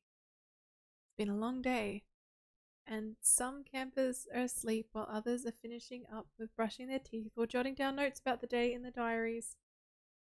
You're left with your thoughts. The summer's incredible potential swirls through your brain. It's enough to keep you up the whole night. Nugget curls up against your leg under the covers. Apparently he's less impressed. He is asleep and snoring within less than a minute. Before you can quite slip off to join him in dreamland. Hop to it, newbie. Don't scream. You open your eyes to see a semicircle of campers staring back at you in the dark. Why would I? Shh! Ruby hisses at you in a harsh but hushed tone. It's amazing what she can do with a few measly decibels. Get dressed, but don't make a peep. The counselors haven't been asleep long and we don't want to wake them up. Why would I scream? Is this some sort of hazing thing that camp kids do? Quite the opposite, actually. It's bonding time. We always sneak out on the first night and get up to something as a group. Without the counselors. I wouldn't usually condone this kind of rampant rule breaking, but it's a tradition. Everyone else is already up and outside. What if the counselors notice we're gone? You're loud snoring from the corner of the bunk. They've been out partying. Yeah, for some reason having fun makes them super tired. I'll explain it to you next summer. In the meantime, they're out like a light. They won't notice an earthquake. Then why are we whispering? It's a sneaking out tradition. So what are we going to go out and do then? Go down to the lake. What do you want to do there? You're too young for skinny dipping. Nothing like that. Let's just say I got a little surprise waiting for us there. We can go to the lake any old time. Let's do something special while the counselors are asleep. Got a much better idea. 40 years ago, a time capsule was buried in the ground exactly at the camp center. It's not supposed to be open until 50 years have passed, but I reckon we could dig it up a little early. That seems like a pretty big breach of trust. Not to open it, of course. I'm not a monster. Just to check on it. Make sure it's safe. Then we rebury it for the 10 more years. Want to dig up a thing only to bury it again? And she criticizes my idea of fun. Sheesh. Granted, those both sound like late night activities. Truly gripping stuff. Sarcasm. I was thinking of saying a little more here and now. You know, the lake and the time capsule will probably stay put, available for us to return to later. Meanwhile, the elusive Luciferase is but a moment natural phenomenon, which is by no means guaranteed to stick around. Luciferase? Or as some call it, a foxfire. It's quite magical to see in person. Ellis spotted some outside the radio tower. Now, who's boring? If you're not excited by the prospect of bioluminescent fungi, well, I don't know what to tell you. You might want to get your head examined. I think the fungi might have replaced somebody's brain. You're gonna have to make the call, Andy. Uh-oh. You know what? I'm kind of curious as to what, oh, sneaking out. Oop.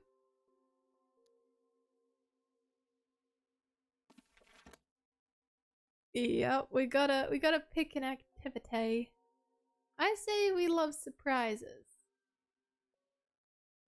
If I must choose, and it sounds like I must, I choose the lake surprise.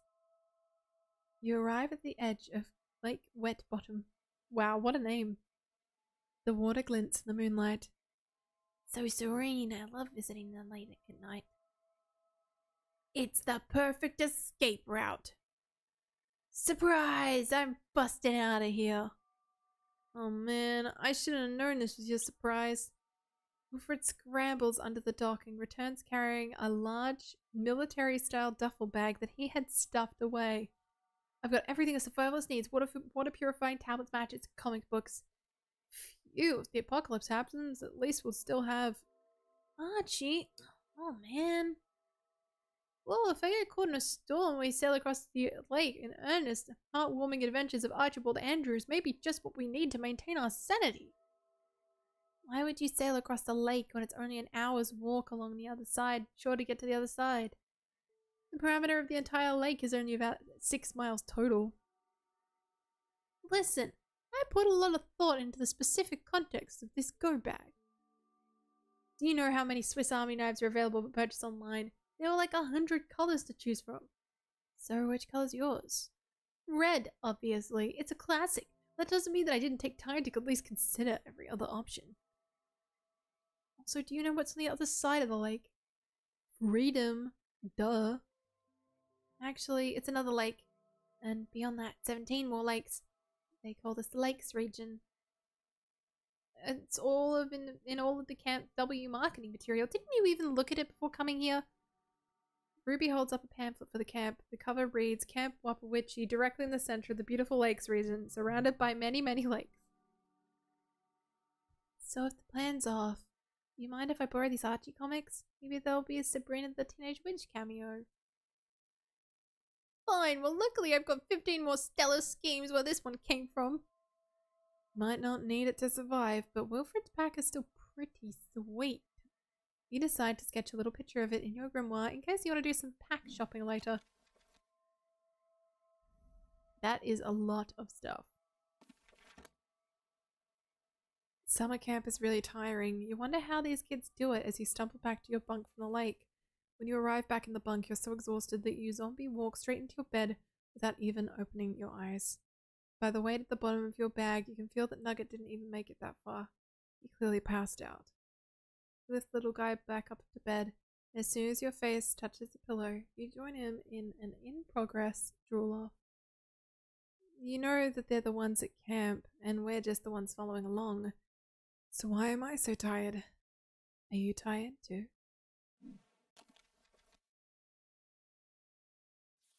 And I think that is a pretty good place to leave off for the night.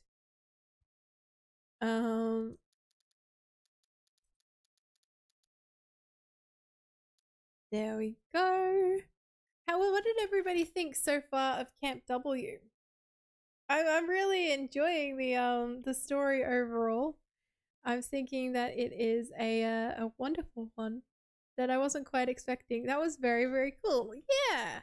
I'm interested to see what other camp shenanigans we get up to. It's very cute. It's very sweet. And I like it a lot. We will be definitely continuing this one next week, I think. Because, reasons. I really want to see what other nonsense we can get into, because camps is something I'm quite fond of for the shenanigans element. And it's gonna be a lot of fun seeing where everything goes, especially since we're not supposed to be showing magic around other people, but we all know I will at some point. Um, but that being said, next stream will be tomorrow. So it will be tomorrow at 12 p.m. Australian Eastern Standard Time. That is GMT plus 11 for those playing along. It'll be another Super Paper Mario stream with Ace Phoenix Gamer. So feel free to tag along to that. For those who have been following along and have been watching, if you have been enjoying the stream, please feel free to join the Discord and also to follow on the YouTube channel. We will be going and raiding actually Vol, because I see they're online. They are playing Skyrim, and I wish to watch my friends do many things and shenanigans in Skyrim. So if you're feeling like sticking around for the raid, I appreciate you all. Let's go share some love to Vol and make their life living hell, because they are my friend. And sometimes we want to see our friends suffer in the most lovely of little ways. Until then, everybody, I will see you all in the next stream. Have a happy time zone wherever you are, and look after yourselves as best as you can. Let's go raid!